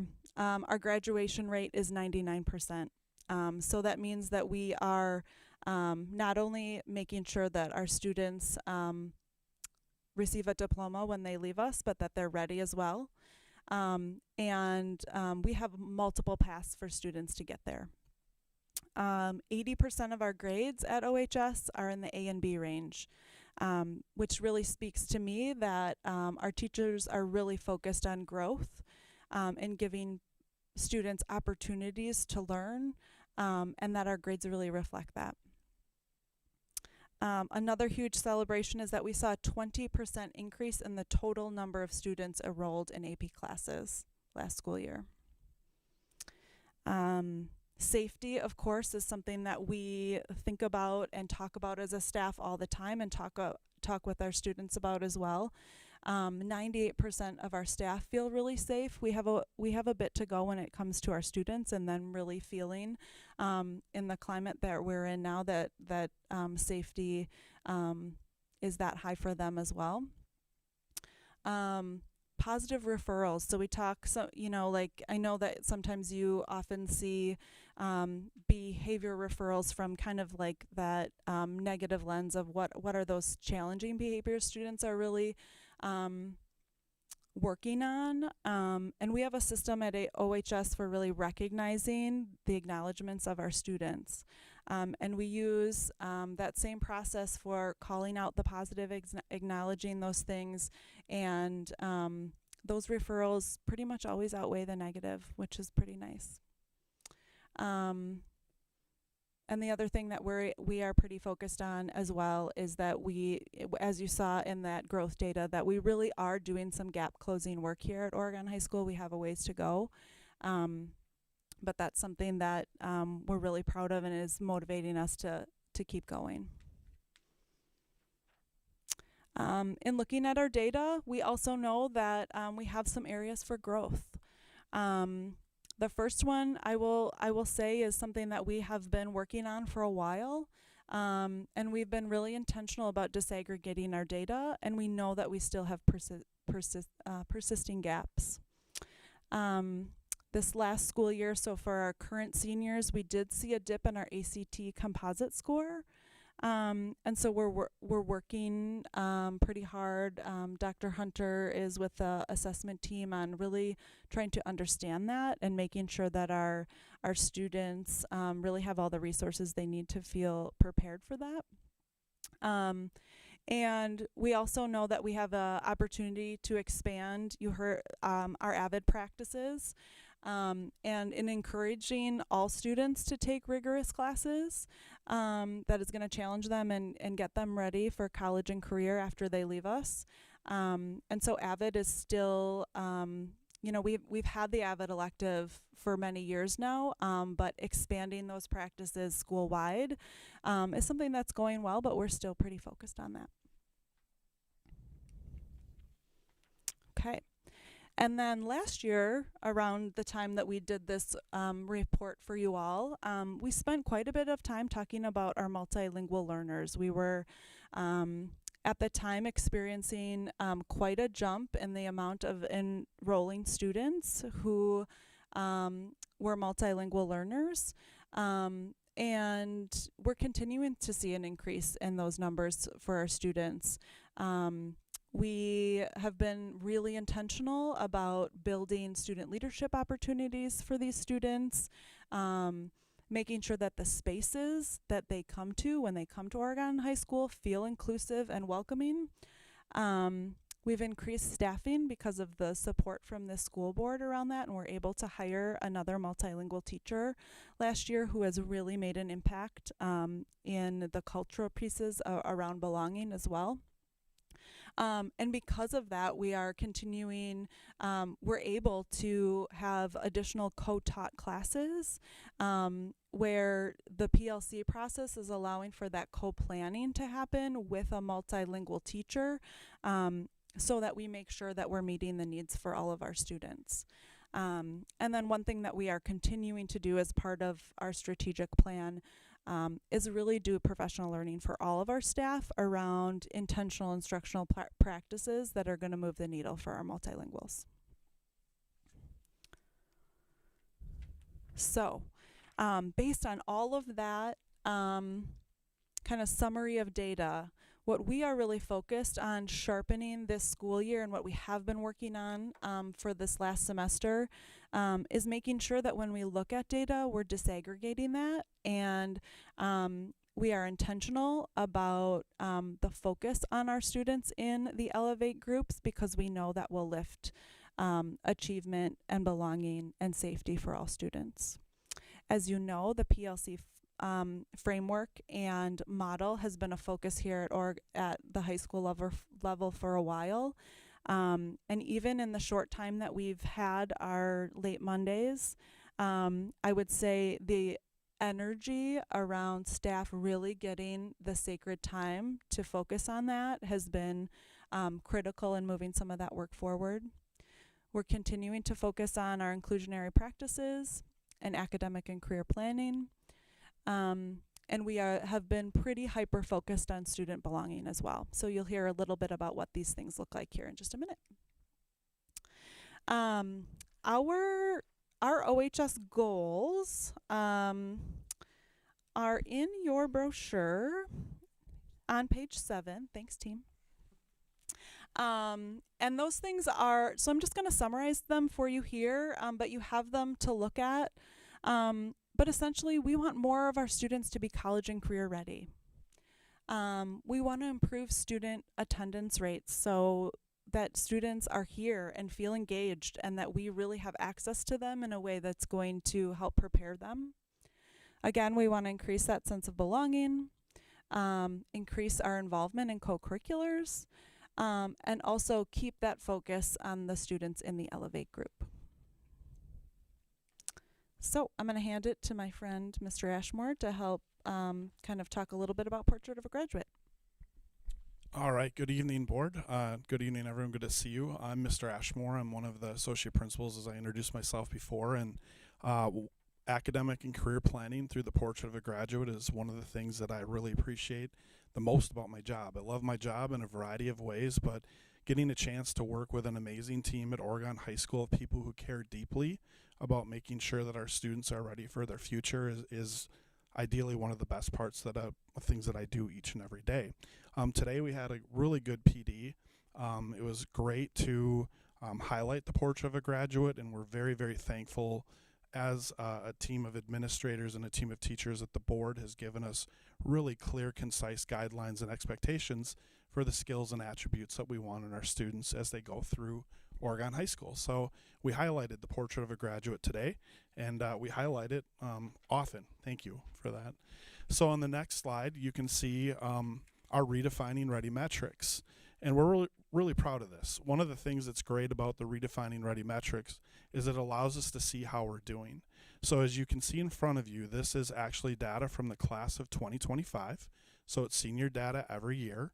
And what it shows you is students in our school who are college ready, career ready, college and career ready, or college or career ready.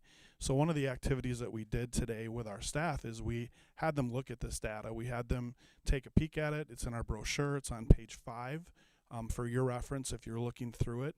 And just, kind of highlighted wonderings, noticings, things that came up within the data. And we had some really good discussions today at PD about things that we can do better, areas that we want to make sure that our kids are doing better at, and also things that we're doing really well. So this, again, just gives us a really good idea of how we're doing with bringing the portrait of a graduate to life. And one of the things that we really want as a goal is we want 100% of our students at Oregon High School by the time they're graduating to be college or career ready. I think that's a really attainable goal. It's a feasible goal and something that our large group ACP team works hard to accomplish. And I think on the next slide, if you can take a really good look at that with me, it just shows you all of the different things that we're doing at Oregon High School to bring the portrait of a graduate to life. One of the things, again, that we highlighted today is we're always better when academic and career planning is embedded at the universal level in the classrooms in our building. And so what we did today is we shared a Google form where our staff and our teachers were able to put in information about the things they're doing in their classrooms with our students each and every day to bring it to life. And that's going to be really good for us because it's been a few years since our team has looked at the scope and sequence, and we would really like to work a little bit more with Heidi and the middle school team to be sure that we're meeting all the needs of our kids through academic and career planning. One picture I'd like to highlight, I think Dr. Bergstrom at the last board meeting shared a little bit about our annual alumni panel. And in that top picture, what you can see, one of the things that I'm very proud of within the planning, Angie Dunn is amazing. She's one of the administrative assistants that works to get our alumni back to us, and a lot of other teachers help to recruit our former students. But we had an amazing representation on the alumni panel this year, and it was one of the best. We had military students coming back, alumni coming back to us, 2-year students that are going to Madison College or other tech schools. We had 4-year college students, and we had students that took off of work that day with the help of Anna D'Amelio reaching out to our local contractors and our local trade field to get some of our alumni back in. So each area for our juniors and seniors that day had really good representation and great stories from the students sharing how they're moving forward in their life and giving advice to our juniors and seniors so they can do better in terms of the decisions that they need to make. So that was really a great day. Finally, one thing that I'd like to highlight that's new this year that I'm also really proud of the work that our team did. We have asked Mr. Hookstead, who's a 10th grade health teacher for us, and Ms. Weinert as well, to experiment a little bit in Zello, which is a career informational resource that we use for our students. And we've developed what's called the Portrait of a Graduate Portfolio. So every single 10th grader that comes through Oregon High School will now have a Portrait of a Graduate portfolio that they're going to be putting different artifacts into in Zello platform, which really good news. Zello just got approved by the state for additional 5 years. So that's great. We're continuing to hope it continues to move forward, but our students are able to put different artifacts that they're really proud of at school into that. And we would love to come back at another time to talk with you a little bit more, maybe show you a few student examples of the Portrait of a Graduate portfolio. And we're proud of it. And I think it's going to be things you're going to find in their resumes, which we feel are vital and really, really appropriate for kids to have by the time they graduate. And again, pictures and different things, essays, you name it. So the Portrait of a Graduate Portfolio is something that we're very excited to bring forward. I'll pass it to Ms. Mittling. Hi, again, I'm Christy Mittling. I'm new to Oregon High School this year, and I do want to share both this annual report as well as the Forward magazine were two things that were given to me in the interview process and really speak to all of the amazing things that happen at Oregon High School. And so if you've not checked out the Forward magazine as well, we will be putting out another one in March. And they just really highlight a lot of the spectacular things that we do. So this is on pages 9 to 11. And then I'll get to 12 on the next slide for those of you that are following along. The model of how we do inclusionary practices was created by our special ed team. And we really looked at how we can expand that to other areas within our school. We, first with school-wide AVID practices, both Maggie started to allude to it, and I know Heidi talked about kind of how it's bridging up to us, and I know there's a question about professional development. And we actually are embedding AVID through our PD days, and that was something that our AVID team had really talked about, was how can we sometimes have standalone sessions, and actually then the AVID team really felt strongly with if we show people and people get to experience it throughout the day, we can show them multiple pieces throughout our PD days in practice. And so kind of doing two things at once. And our staff have really appreciated experiencing those strategies. We also have two of the teachers that have formally taught cohorts and are right now not teaching a cohort are doing our workshops in the afternoon on Tuesdays, 2 Tuesdays a month. And teachers opt in to do that for PD hours.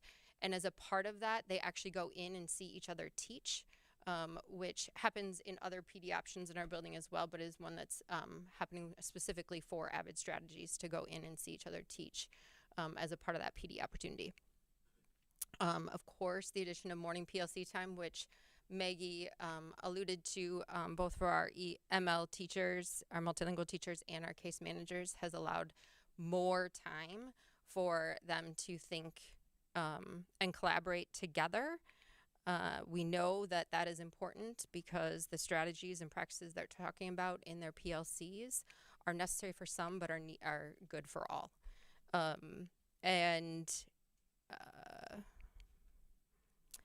Teams are continuing to learn about how to intentionally plan those scaffolds and supports, both for multilinguals and our students with IEPs. Another thing just to highlight, we continue to work towards inclusionary practice and inclusive spaces. And a couple of our Phi-Ed teachers requested a new course that was approved for next year, and it's Unified PE.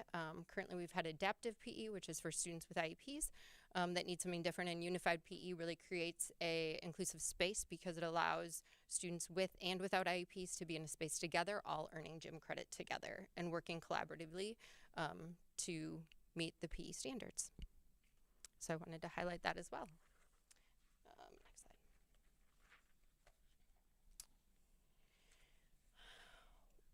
Something that I think is very unique to Oregon High School is really meeting students where they're at. I think every adult in our building, you can hear them speak about what they do to really know their students and ask and find out what they need and try to make that happen for the student. And that really speaks to a lot of the individualized learning plans. This is page 12 now. But one of the spaces that happens even more so in a concrete way is our hub. And in the hub, we also call it the blended learning space. And that really is a mix of students who are doing first-time credit as well as credit recovery, areas of interest. They can, there's a wide variety of online courses that they can access. So if we don't offer it here at school, they can still access it online. We also have in that space JITO 2, which is another way for students to earn their high school diploma. And the teachers really ensure that as a part of that, when teachers are earning their GED, that they are also gaining post-secondary experience through work, have a post-secondary plan, and those employability skills, which is one of the things that you'll note on the career readiness from Redefining Rigor. We also have math and English workshops where students can get more support in earning their math and English credits. And we, there's another space right next to it where Oasis used to be. And we shifted away from the Oasis model, as when talking with students, they were really wanting more online and workshop-based structure. And so we were really trying to offer a wide variety. That space is also used for AP Comp Sci. It's also used as an Avid space and for our workshops. And so we were really trying to, again, create a space that's used by a wide variety of students and really truly an inclusive space. And with that, I turn it over to Ms. Spencer Grant. Hey. I get to talk about belonging. So BSG, a lot of people call me Brittany Spencer Grant. We know that if people, both staffs and students, don't feel like they belong, like we're going to see that in our data. And so one of the things that we really focus on is that sense of belonging. And there's a lot of different ways that we can kind of work to accomplish that. But one of the things that we do is we encourage all students, when we meet with our 8th graders, we tell them we want you to be involved in something. We want each and every one of you to find something that you can be involved in, whether that's athletics, whether it's other clubs and activities, whether it's the arts. We want them to find something. And if there's not something that we offer that's of interest to them, we encourage them to start a new something. So we're always hearing from kids about new clubs and activities that they want to see, and we support them through the process of creating those opportunities for peers within our building. So we have tons of everyday leadership opportunities for kids. And at the very top of the slide, you can see there's the logo for the MSAN up there. That stands for the Multicultural Student Achievement Network. This is a newer opportunity for kids here at OHS. That bottom right picture on the slide actually are some of the student leaders within our MSAN group. These young individuals have embraced their role within our school community, and they said yes to an opportunity that was provided to them to go to Washington, D.C. earlier this year and learn alongside peers from throughout the country. And they brought that learning right back here to OHS, not only to their peers, but to our staff. They came to the PD day this morning. They got up on a chilly, cold morning and shared some of that learning and some of their hope for the future within our building. And it was really powerful to hear from the voices of our students, some of what they're learning. So that's like a prime example of student leadership, like right here. That took place in this very room, in fact. We've got the Superintendent Council as a leadership opportunity. Mr. Wicki started a principals advisory group. So there's just lots of ways for kids to kind of get involved. And, everybody talks about having an open door policy, but like that really is something that we try to live on a day-to-day basis.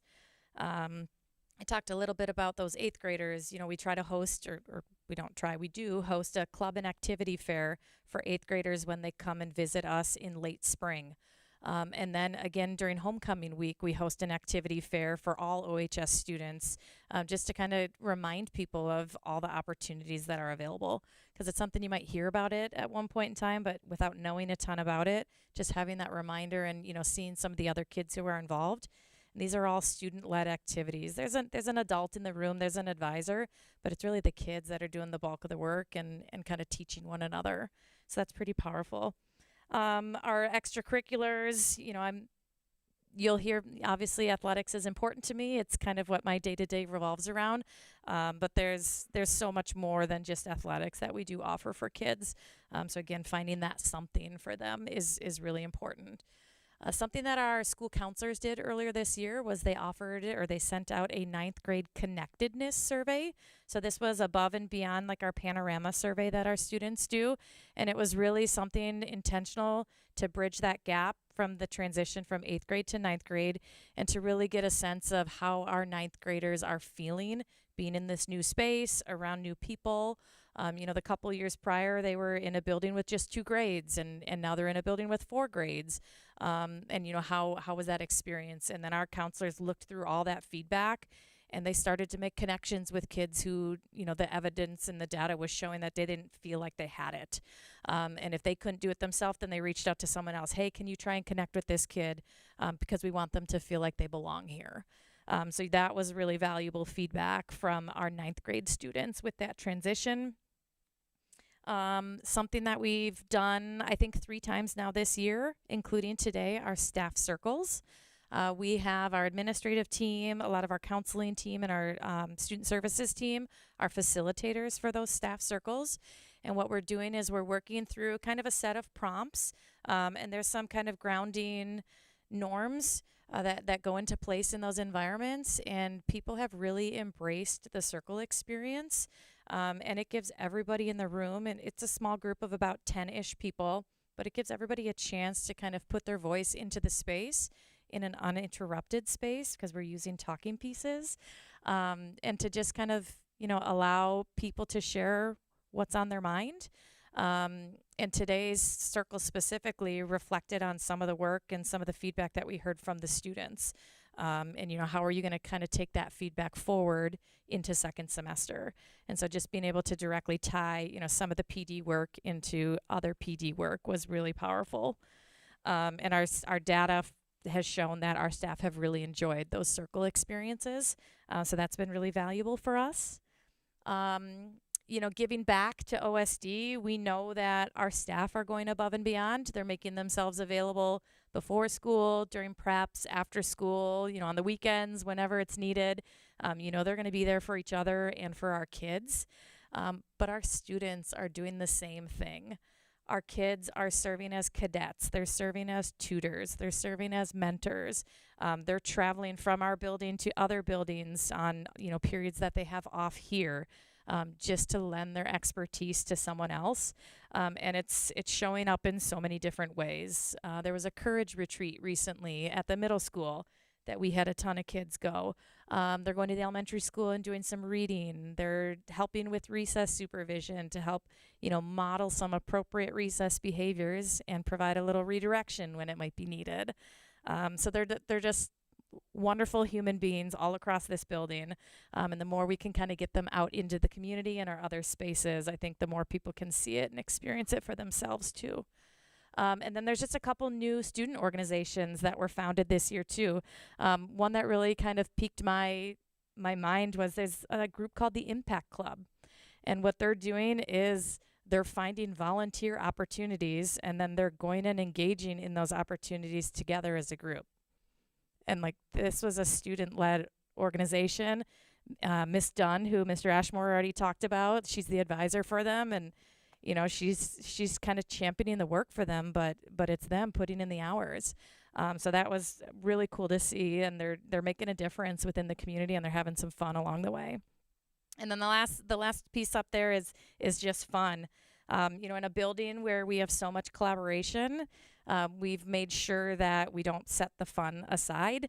We're always joking as an admin team, lots of smiles, lots of laughter, but our students are experiencing that in their classrooms. Sometimes they get it through the curriculum. They're getting it through Panther Connections. They're getting through the snowball dance. We were kind of joking, is the snowball dance going to happen? Were they going to sell enough tickets in advance? And they raised to the occasion, and we're looking forward to dancing and supervising Saturday night from 8 to 10. Our staff experienced some fun. The picture on the bottom left on the screen, the little panther there, we call that Pass the Panther. And so if a staff member sees another staff member doing something extraordinary, or, they're making a difference within our building, they'll pass the panther to them and kind of write a little bit of a note as to why they're kind of honoring them with the panther at that point in time. And then you kind of hang on to it for a little bit, and then you pass it to someone else. And so it just, is a little bit of a way to have some fun throughout the building. Our staff are supporting our extracurriculars, whether it's showing up at events, whether it's being an advisor or a coach. And then there's some staff outings that there's a small committee that helps to organize too, just to allow those connections outside the building too. And then the last piece I want to talk about are just some of our school-wide examples of fun. Events like homecoming. We know how big of a community celebration that is, not only with the game and the dance, but the parade and, everything else that comes with the dress-up days from homecoming week. Student Council has dress-up days this week, Wednesday through Friday, leading up to the snowball dance. They do door decorating. There's Panther Vision. come on over to OHS and you're going to see it anytime. Mr. Hunter. Conversation over. So we are Tier Student Support. So I always like to tell a little story before I jump in. So my hiring coming in, of course, being new to the Oregon School District, and of course the principal at the time was, of course, the legendary Jim Pliner. And one of the things over the years is three things that's been imprinted in my mind, and Principal Zawicki has carried that baton and moved these things forward, these golden rules or these golden statements that that he put into place in this building, and it's pretty much embedded. And hopefully you're hearing a lot of this in the slide deck. But one of JP's golden statements is better together. That's one. Second, are we who we claim to be? And then third is high expectations with high supports. And so this particular slide leans to the third, the high supports, the tier supports that are here in our school that have been embedded to ensure that all our students are successful, that we're really, really, really focusing in on the whole child. And so this is important that that we emphasize this, because we have, just like Spencer Grant mentioned, we have a lot of people in the building that are here to support our students 100%, as well as our families as well. So I'm just outlining pretty much the supports that are here and talking to those supports as it relates to OHS and what we do every day to ensure that our students are successful, that they meet, you know, our everyday goals of college and career readiness, as well as being, you know, mentally and socially, you know, healthy as well. And that's important, you know, because we are academics, but we are about those aspects, those social and emotional aspects about our students as well. So academic support, student conferencing. In terms of our student service team, they're great in establishing student conferences. Our junior conferences to make sure that our students are on the path to graduate. Peer mentors. We ensure that we have peer mentors to where sometimes, you know, students are not necessarily always want to engage with adults. They want to engage with their peers and seeing, you know, their struggles. And, you know, we have peer mentors that help them out to be academically successful and be successful here at OHS. The Academic Success Center. We have a success center that's manned by Terry Weaver, who helps supports our kids during the day who may be struggling with certain subject matters. So they come in, they're assigned to him, and they'll come in and they'll work with him one-on-one to get those added academic supports. Math resource. We make sure in the schedule where we see kids struggling with math, because we know that sometimes kids lose their math identity, unfortunately, from middle school to high school. Even through their journey through high school, sometimes they lose that confidence in their math identity. So we have a math resource, sometimes embedded in for students to provide that extra support to help them along that tough subject. Pass at the end of the day. Pass is something where, you know, kids can stay after school from 4 to 5 to get that extra help as well, whether it's on an assessment or whether it's just coordinated with a specific teacher to get that additional, you know, support that they need in a particular class that they may be struggling with. So that's the academic support lens. In terms of student services, you can see our wonderful picture of our student service team. That's just part of them. There's more. They do a magnificent job in terms of supporting our kids, our students here to ensure their success. Academic career planning team has been established. Mr. Ashmore heads that in terms of the academic career planning team to ensure that we're really focusing in on that college and career readiness and really preparing our students for just different levels of opportunities out there for them in society. The neighborhood support teams. Of course, I think we talked about this, last year at the board meeting, but we have neighborhood support teams where each administrator has an alpha, where they generally, that's their neighborhood, and so they focus in on the students in that particular neighborhood to ensure that they're being supported, whether it's socially, emotionally, and again, academically, being able to coordinate with parents as well to ensure that their students are being supported on the administrative level, as well as the student support service team level as well. AODA support, if kids are struggling, with drugs and alcohol, we have that support here as well, to ensure that, again, we're addressing the need. We're being realistic that, there are issues like that within the schools. This is not something that's unique to Oregon High School. This is something that's really throughout the state of Wisconsin and throughout the United States. So we have to have those supports here realistically to ensure that we're supporting our kids going through these struggles. Collaborative problem solving. Again, better together. We collaboratively problem solve through any, new or old issues that may surface, especially the new issues that sometimes spring up that we're not always necessarily prepared for, but we're able to quickly gather together and troubleshoot really quickly to support families and students so they understand that they are being supported. School-based mental health. We have linked up with community partnerships to where we are able to get the social, emotional, and mental health that kids, need sometimes. Depression is real. And so, in depression being real, we need to make sure that we are able to link very quickly to community partners to ensure that kids are, getting the help that they need that spring up for various different reasons. Go back. And last, family connections. Family connections, I think that is one of the most important things.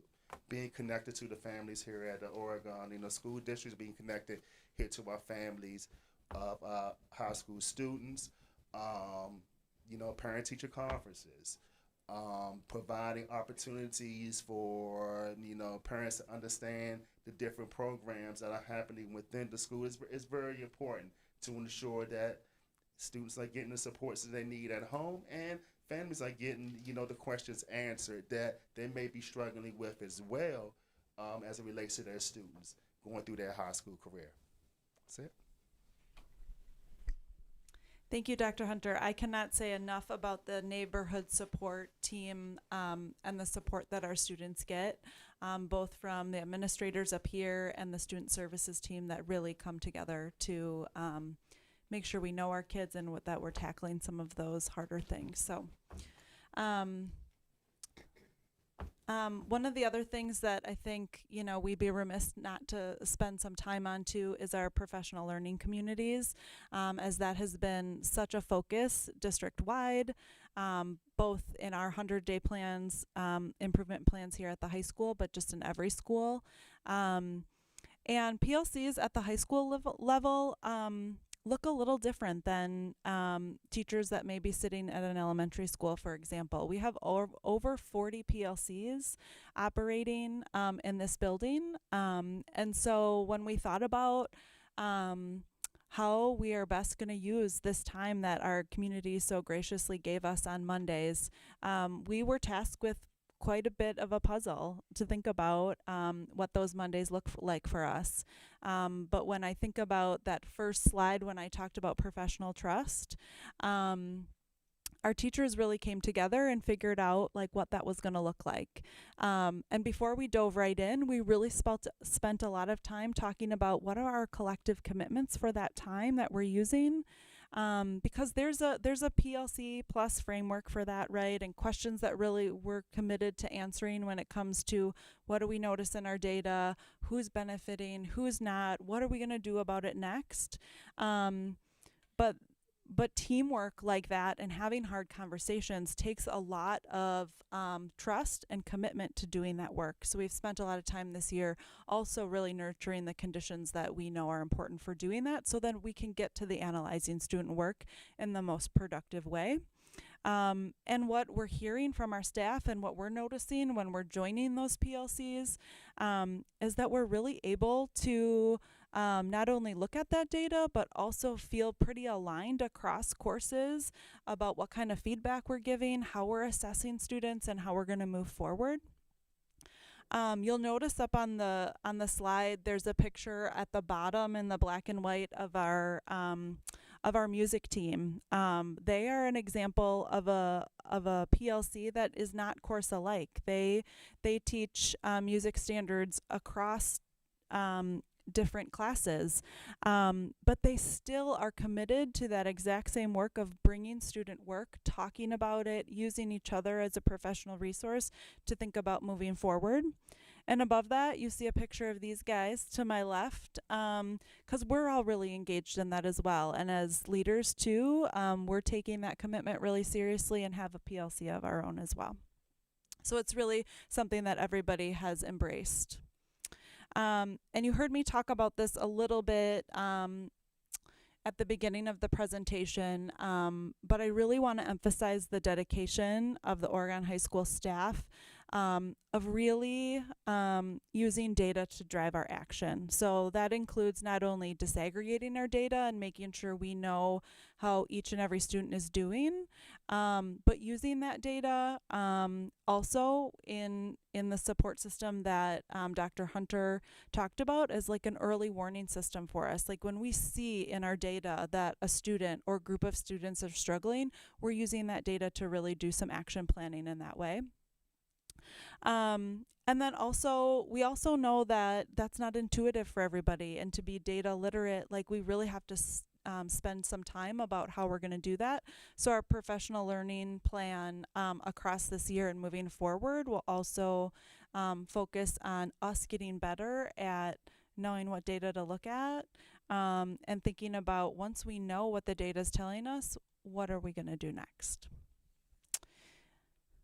Okay, and then last but not least, had to leave you just with some photographs of our amazing staff and the culture that we've all kind of talked about, this better together, the collaboration that we really believe is kind of the secret sauce to how we do things here. There are multiple pictures up there of just teams of people. Our new staff cohort is on there. There's a picture of a neighboring school district who came to learn from us. There's a picture of a CCV, or collaborative classroom visit, where teachers open up their doors to their classrooms, really talk about what they see after that visit and learn from each other. There's a picture up there of a spontaneous push-up club that just happened to happen during lunch one day. The fun piece, right? The piece around having fun together is pretty important.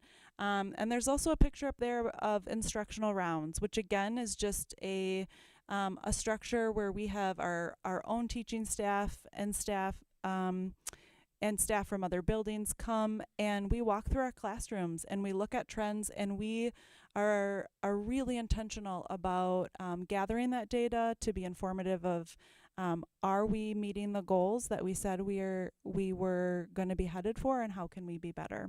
So I guess I would leave you with that and ask what questions you might have. Board members, Mary, you're up. Thank you very much. That was very, very helpful. And I have two items that I am wondering. The first one is, I think, Maggie, you mentioned that the ACT composite this year was down. I know I mean, different tests have different test taking strategies. When my daughter was a junior several years back, she wound up taking an external class specifically focused on ACT test taking strategies, and it helped her significantly. And I'm just wondering if that is something that might be useful to work into, I don't know, connections or, something along those lines. Yeah, thank you for that question. This is an area that we've been thinking about, and Dr. Hunter kind of heads up our assessment team. And what we have really been thinking about is what you're talking about. Mr. Ashmore talked about Zello and that being a learning platform for our students. There are ACT resources within that platform. We're investigating other learning opportunities for our students and how we might be able to offer those additional skills. We've also been talking with our department chairs for them to be gathering information about how are they embedding that kind of learning, test-taking strategies within their classrooms as well. So we're really trying to take a wide scope at what options we might need to be looking at to provide some additional opportunities for students. And also, thinking about just the goal of continuing to get better and not falling into the trap of like exactly, one cohort of students, to Heidi's point from earlier around that, but really thinking about widely what all of our students need. So I appreciate the question, and we are certainly taking a lot of time this year to think about what our next move is when it comes to that. Yeah, no, I recognize that can be challenging because obviously not every student wants to take the ACT, and the ACT strategies are different from SAT strategies, and even not every student needs either of those two. So just a thought. The other thought I had as you were talking about MSAN was it seems like that group might benefit from having a conversation with the Platteville Sense of Belonging group. Just kind of connect them and see what happens. Yeah, I appreciate that. And one kind of sneak peek is that they're really interested in coming to talk to you all as well. This group of students is really motivated to not only, they're looking at this data as well and have really kind of challenged our staff to stand with them in thinking about how we're going to move forward and be better for all kids. So they're going to be up for any of that, I can tell you right now. So I appreciate that idea. Thank you.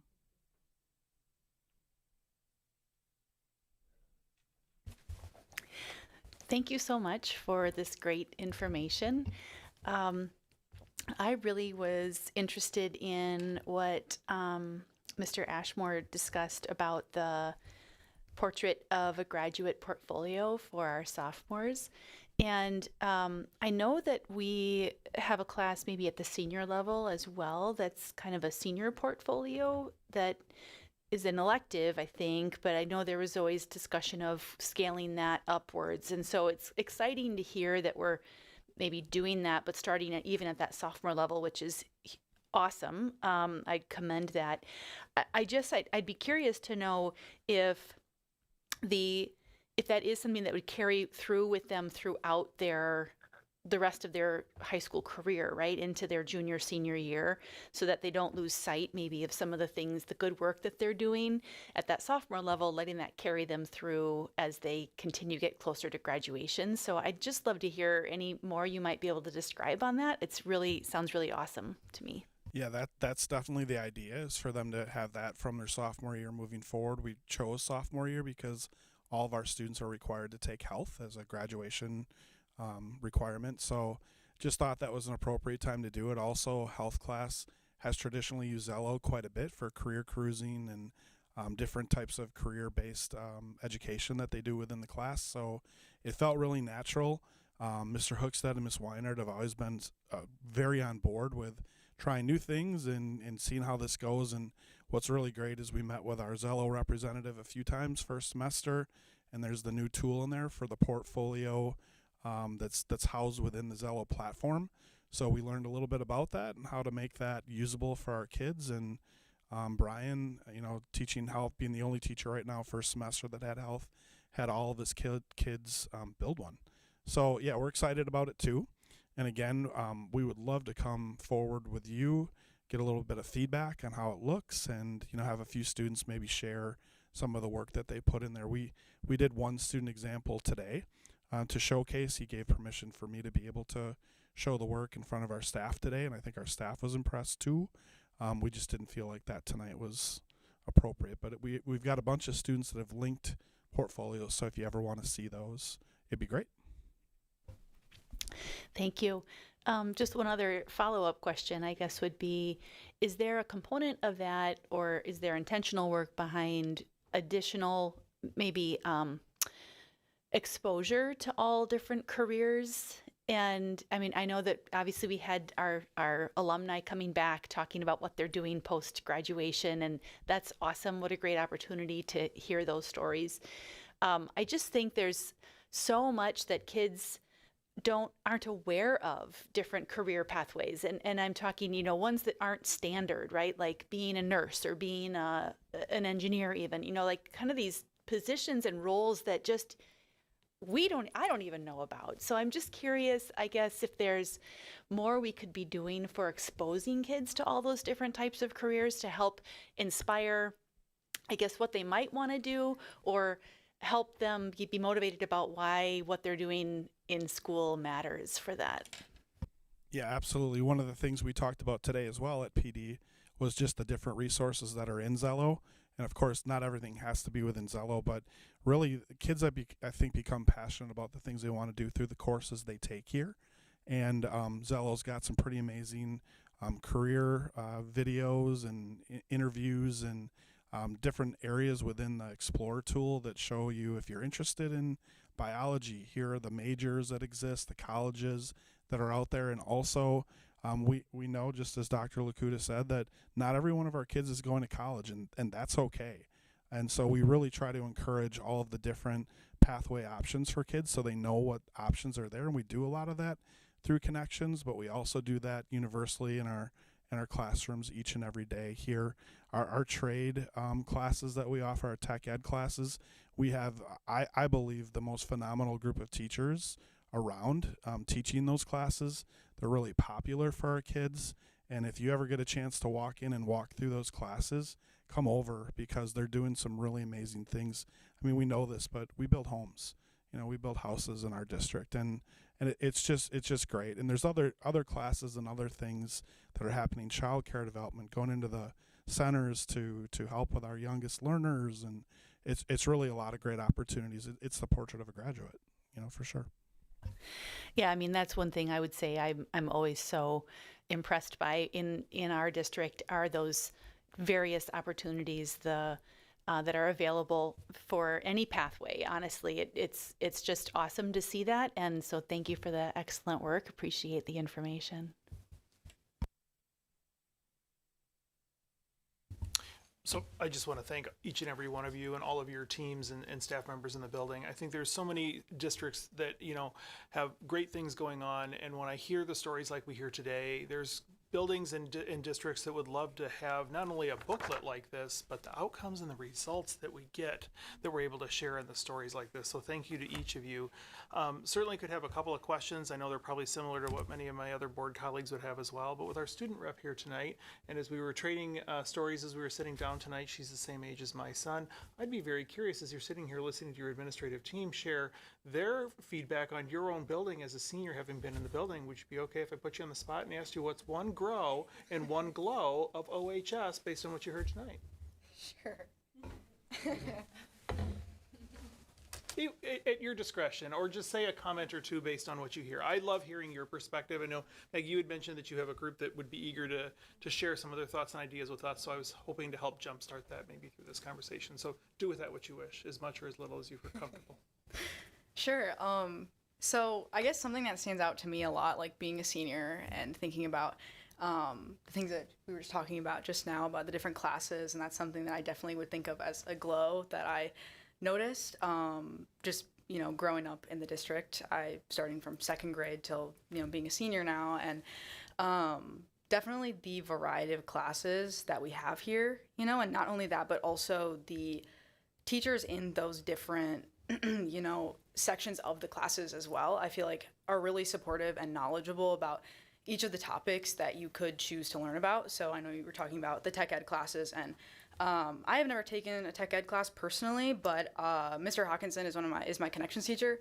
So I do actually have a relationship with him through that, and he's a really wonderful teacher. And even though I'm not in his tech ed classes, I know that he is really passionate about the subject that he teaches, and I think that that's really wonderful. And I didn't know until the end of my junior year what I actually wanted to potentially study in college, and I know that that was something that I wish that I had known earlier, I guess, so that I could have taken more of those classes when I was younger. I am hoping to study marketing, and I just recently took the business economics and marketing class with Mr. Bridge this past semester, so that was fun. But I think that, I guess, like a grow is like kind of what you're talking about with I don't know, having those opportunities to figure out what you want to do. And I think that that would be something that if I were to, think of some sort of grow, it's hard to come up with one because, I feel like I've had such a great experience the years that I've been here, but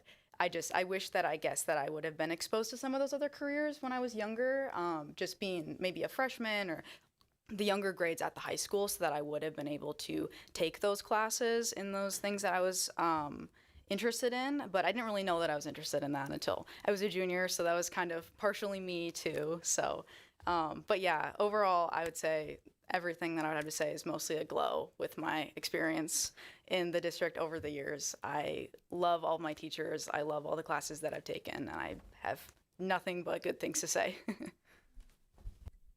Well done, Bryn. That was a glow and a grow kind of wrapped all together. So thanks for weighing in. Leslie. So first of all, I want to tell you, if you're as a junior figuring out which path you want to go on, that is an amazing thing because so many people don't even figure it out till they're much later in their 20s. So awesome.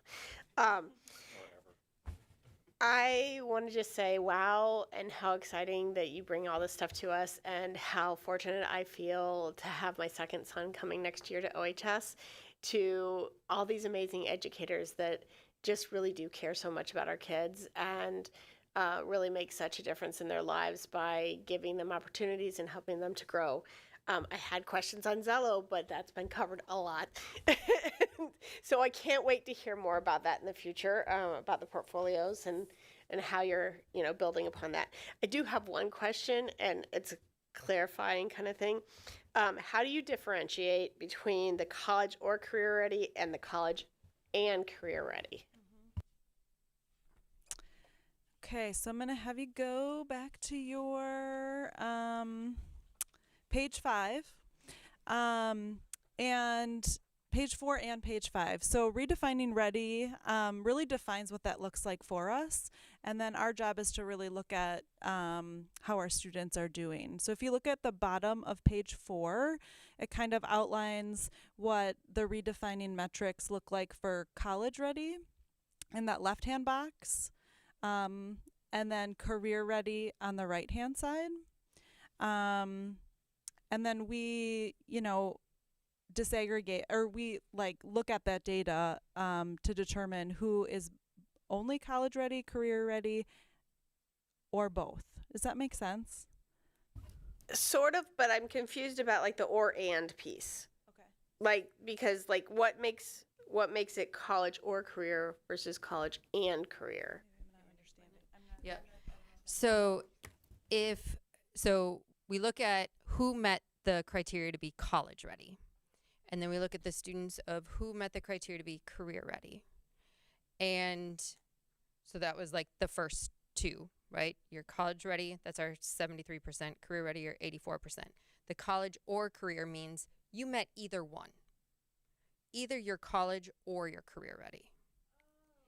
And then college and career ready means you met both. You met the college ready standard and you met the career ready standard. So much more clear. Thank you for the explanation.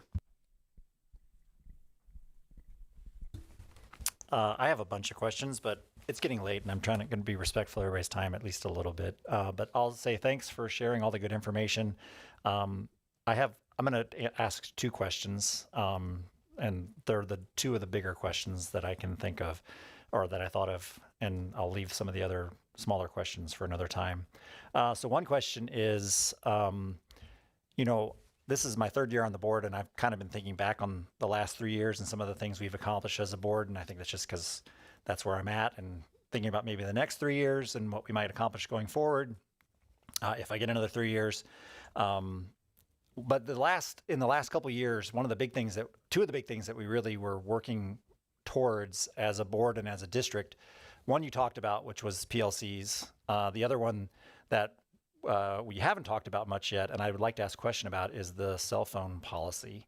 If you have any information you could share about how the implementation has gone, positives, negatives. It doesn't have to be a ton of information, but I'm just curious about that, because in thinking about trying to create a really good atmosphere for students and for learning in our schools, the last couple of years we've really pushed the PLC idea, and another big one was the cell phones. So could you talk to that a little bit and talk about how that's gone this year? Yeah, happy to. So I would say when we began this year, we were really intentional about talking with staff about how we were going to roll this out from a really educational standpoint. We talked about the why a lot with our students, and to really provide a distraction-free zone for them to really dig into their academics. And then we talked about the how we were going to do that with the CADI system, and what support from this team up here was going to look like. And we really tried to take it step by step so that we rolled that out in a really intentional way. And I would say, like, my biggest takeaway is that when I walk into a classroom space this year compared to last year, I do not see students on their personal devices with them in their laps, or, just like when they're wrapping up an activity and switching to another one, they're not grabbing their phone right away and checking notifications. And like, that was a pretty common occurrence in the past. And this year when I walk into classrooms, I don't see that. We do have students who still struggle with it, right? Like any behavior expectation that we have. But I think we have a pretty strong system in place for supporting those students, building technology plans that that acknowledge where a student might be at in that learning process, just like anything else. Putting in additional boundaries that might mean that instead of you turning your phone into a classroom space, or that being in, staying in your backpack, that you actually bring that to us in the office, because we know you need an additional layer of support to make sure that you're not engaging in that. And then really key to all of that has been partnering with our families. And I can tell you that I think one thing people that our staff feel really supported by our families too, because I think we're all really feeling like we want our students to, when they're here, be fully engaged. The CADI process, I would say in particular, is one that, the intention of the policy is really to have that cell phone off your person and away, so it's not distracting. What our students are really showing us though is that regardless if the phone or the device is in that caddy or in their backpack, that they really are learning ways to have that be off and away in ways that work for themselves. I don't walk into every single classroom and see a phone in every pocket in the caddy, but what I do see are students really also committing to keeping those things away as well. And when we noticed that we needed to kind of revisit those things through our PBIS system, our staff were really on board with, like, when we need to do a reboot, we do that. And we go to our student leaders also as support to think about how we can message that in the way to, like, continue to carry forth the why. And I think because we focused on the why early on with our students, that my general sense is that students really understand the reasoning and purpose behind that. And then we're still helping some students who really need some extra support. Thanks. I would just say, I think I'm a teacher myself, although at the university level, and I struggle with cell phones in my classrooms. And one of the things that I think is I would really appreciate is if I had more support from the administration, like if there was more of a policy or something that I could lean on rather than it being just my classroom. And so I would just say, as we go forward, please provide the board with feedback on how this is going, and if there are things that we need to change and tweak, to let us know so that we can support teachers and students in the classroom with policies like this. The other and this is something that this is a bigger question, and I don't know if there's an answer to it or if you have any information to share or not.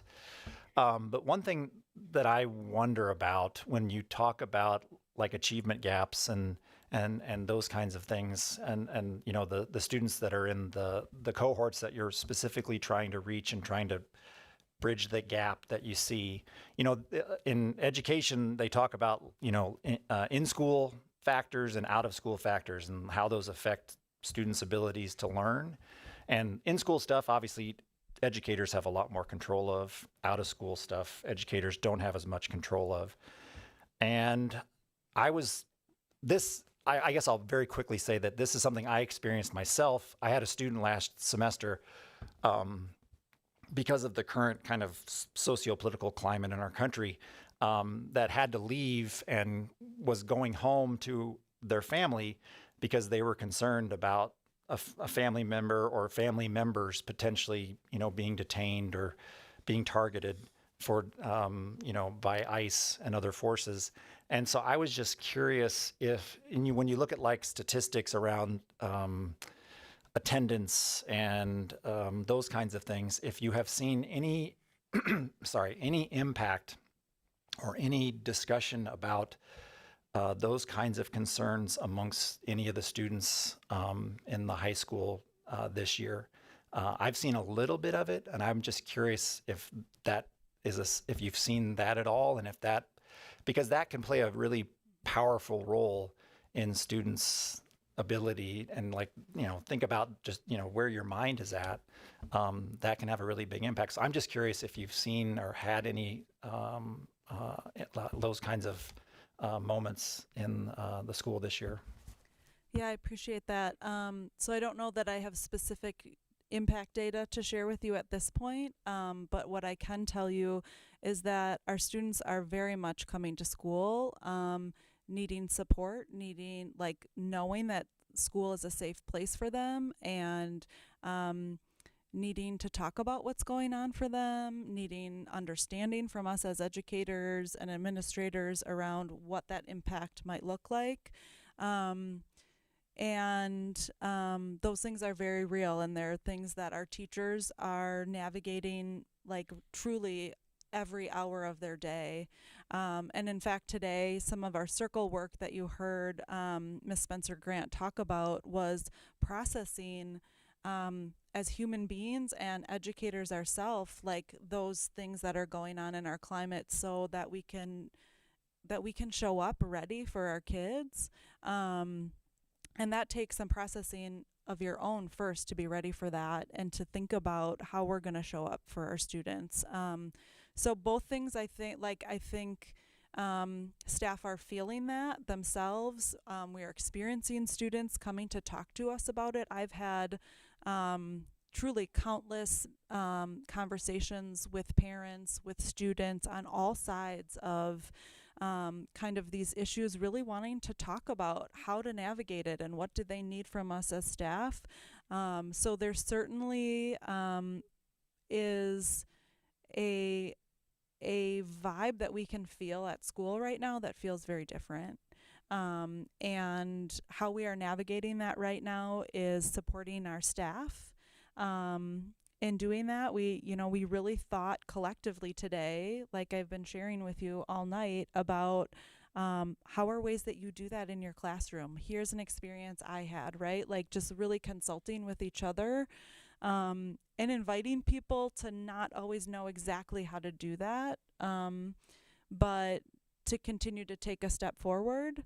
And then looking to our students too, and what do they need, and what are, like, we wanted to hear their voice this morning in particular about how that's impacting them. So there is a lot of energy around wanting to continue focusing on that and moving forward and taking action in ways that will be meaningful for our students.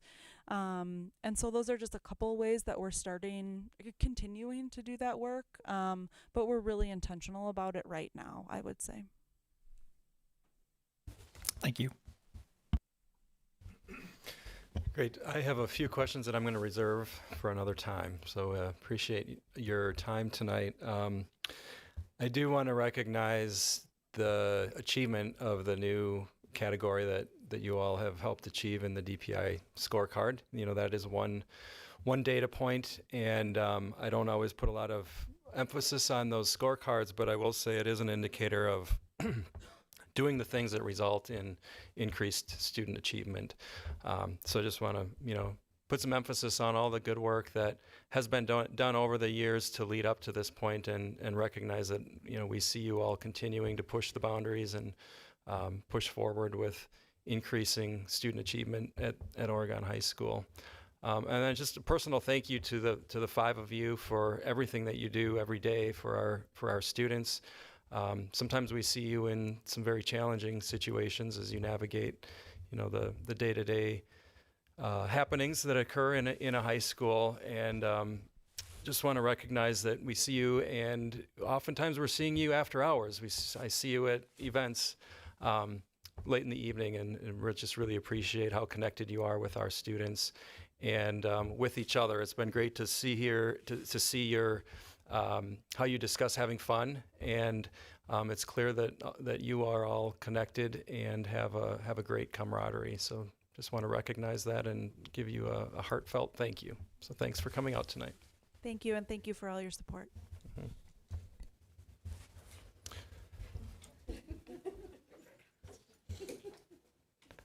All right, back to Dr. Bergstrom for Yes, I'll superintendent's just share one district highlight, and the rest can wait for another time, but this one is timely, so I want to be able to say this.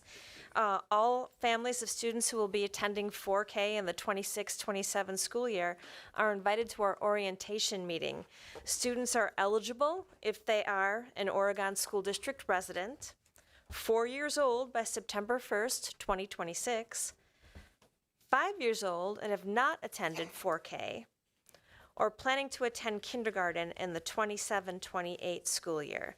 So during the info session, families will learn about our 4K play-based approach. They'll meet the 4K teachers, and they'll get their enrollment questions answered. And there is free childcare available for students or young people who are ages 3 and up. And as I said, I'll wait until our next board meeting to share some of the other updates. Great. Thank you, Dr. Bergstrom. That brings us to our future agenda. So we'll be back here in 2 weeks, the first meeting in February. And then checkout. Anyone for checkout? Mary. I just wanted to say thank you to my fellow board members who went to the WASB and to the A-team that went to WASB. I appreciate your presence at the meeting representing the school district, and especially since I was not able, I was traveling for work. So just thank you. Other checkout? Okay, with that, I would consider adjourning into closed session for a discussion regarding performance evaluation of administrators pursuant to Wisconsin Stats 19.851C, and discussion regarding the performance evaluation of Dr. Leslie Bergstrom pursuant to Wisconsin Statute 19.851C. And I do not anticipate we would reconvene into open session after those items. So do I have a motion to adjourn into closed? Motion by Anna. Is there a second? Second by Mary. Katie, please call the roll. Ms. Bijak? Yes. Dr. Lakuta? Yes. Dr. Bush? Yes. Mr. Hensel? Yes. Ms. Wright? Yes. Mr. Pankratz? Yes, motion carries 6-0 after a brief 5-minute recess. We'll reconvene in closed session. Thank you.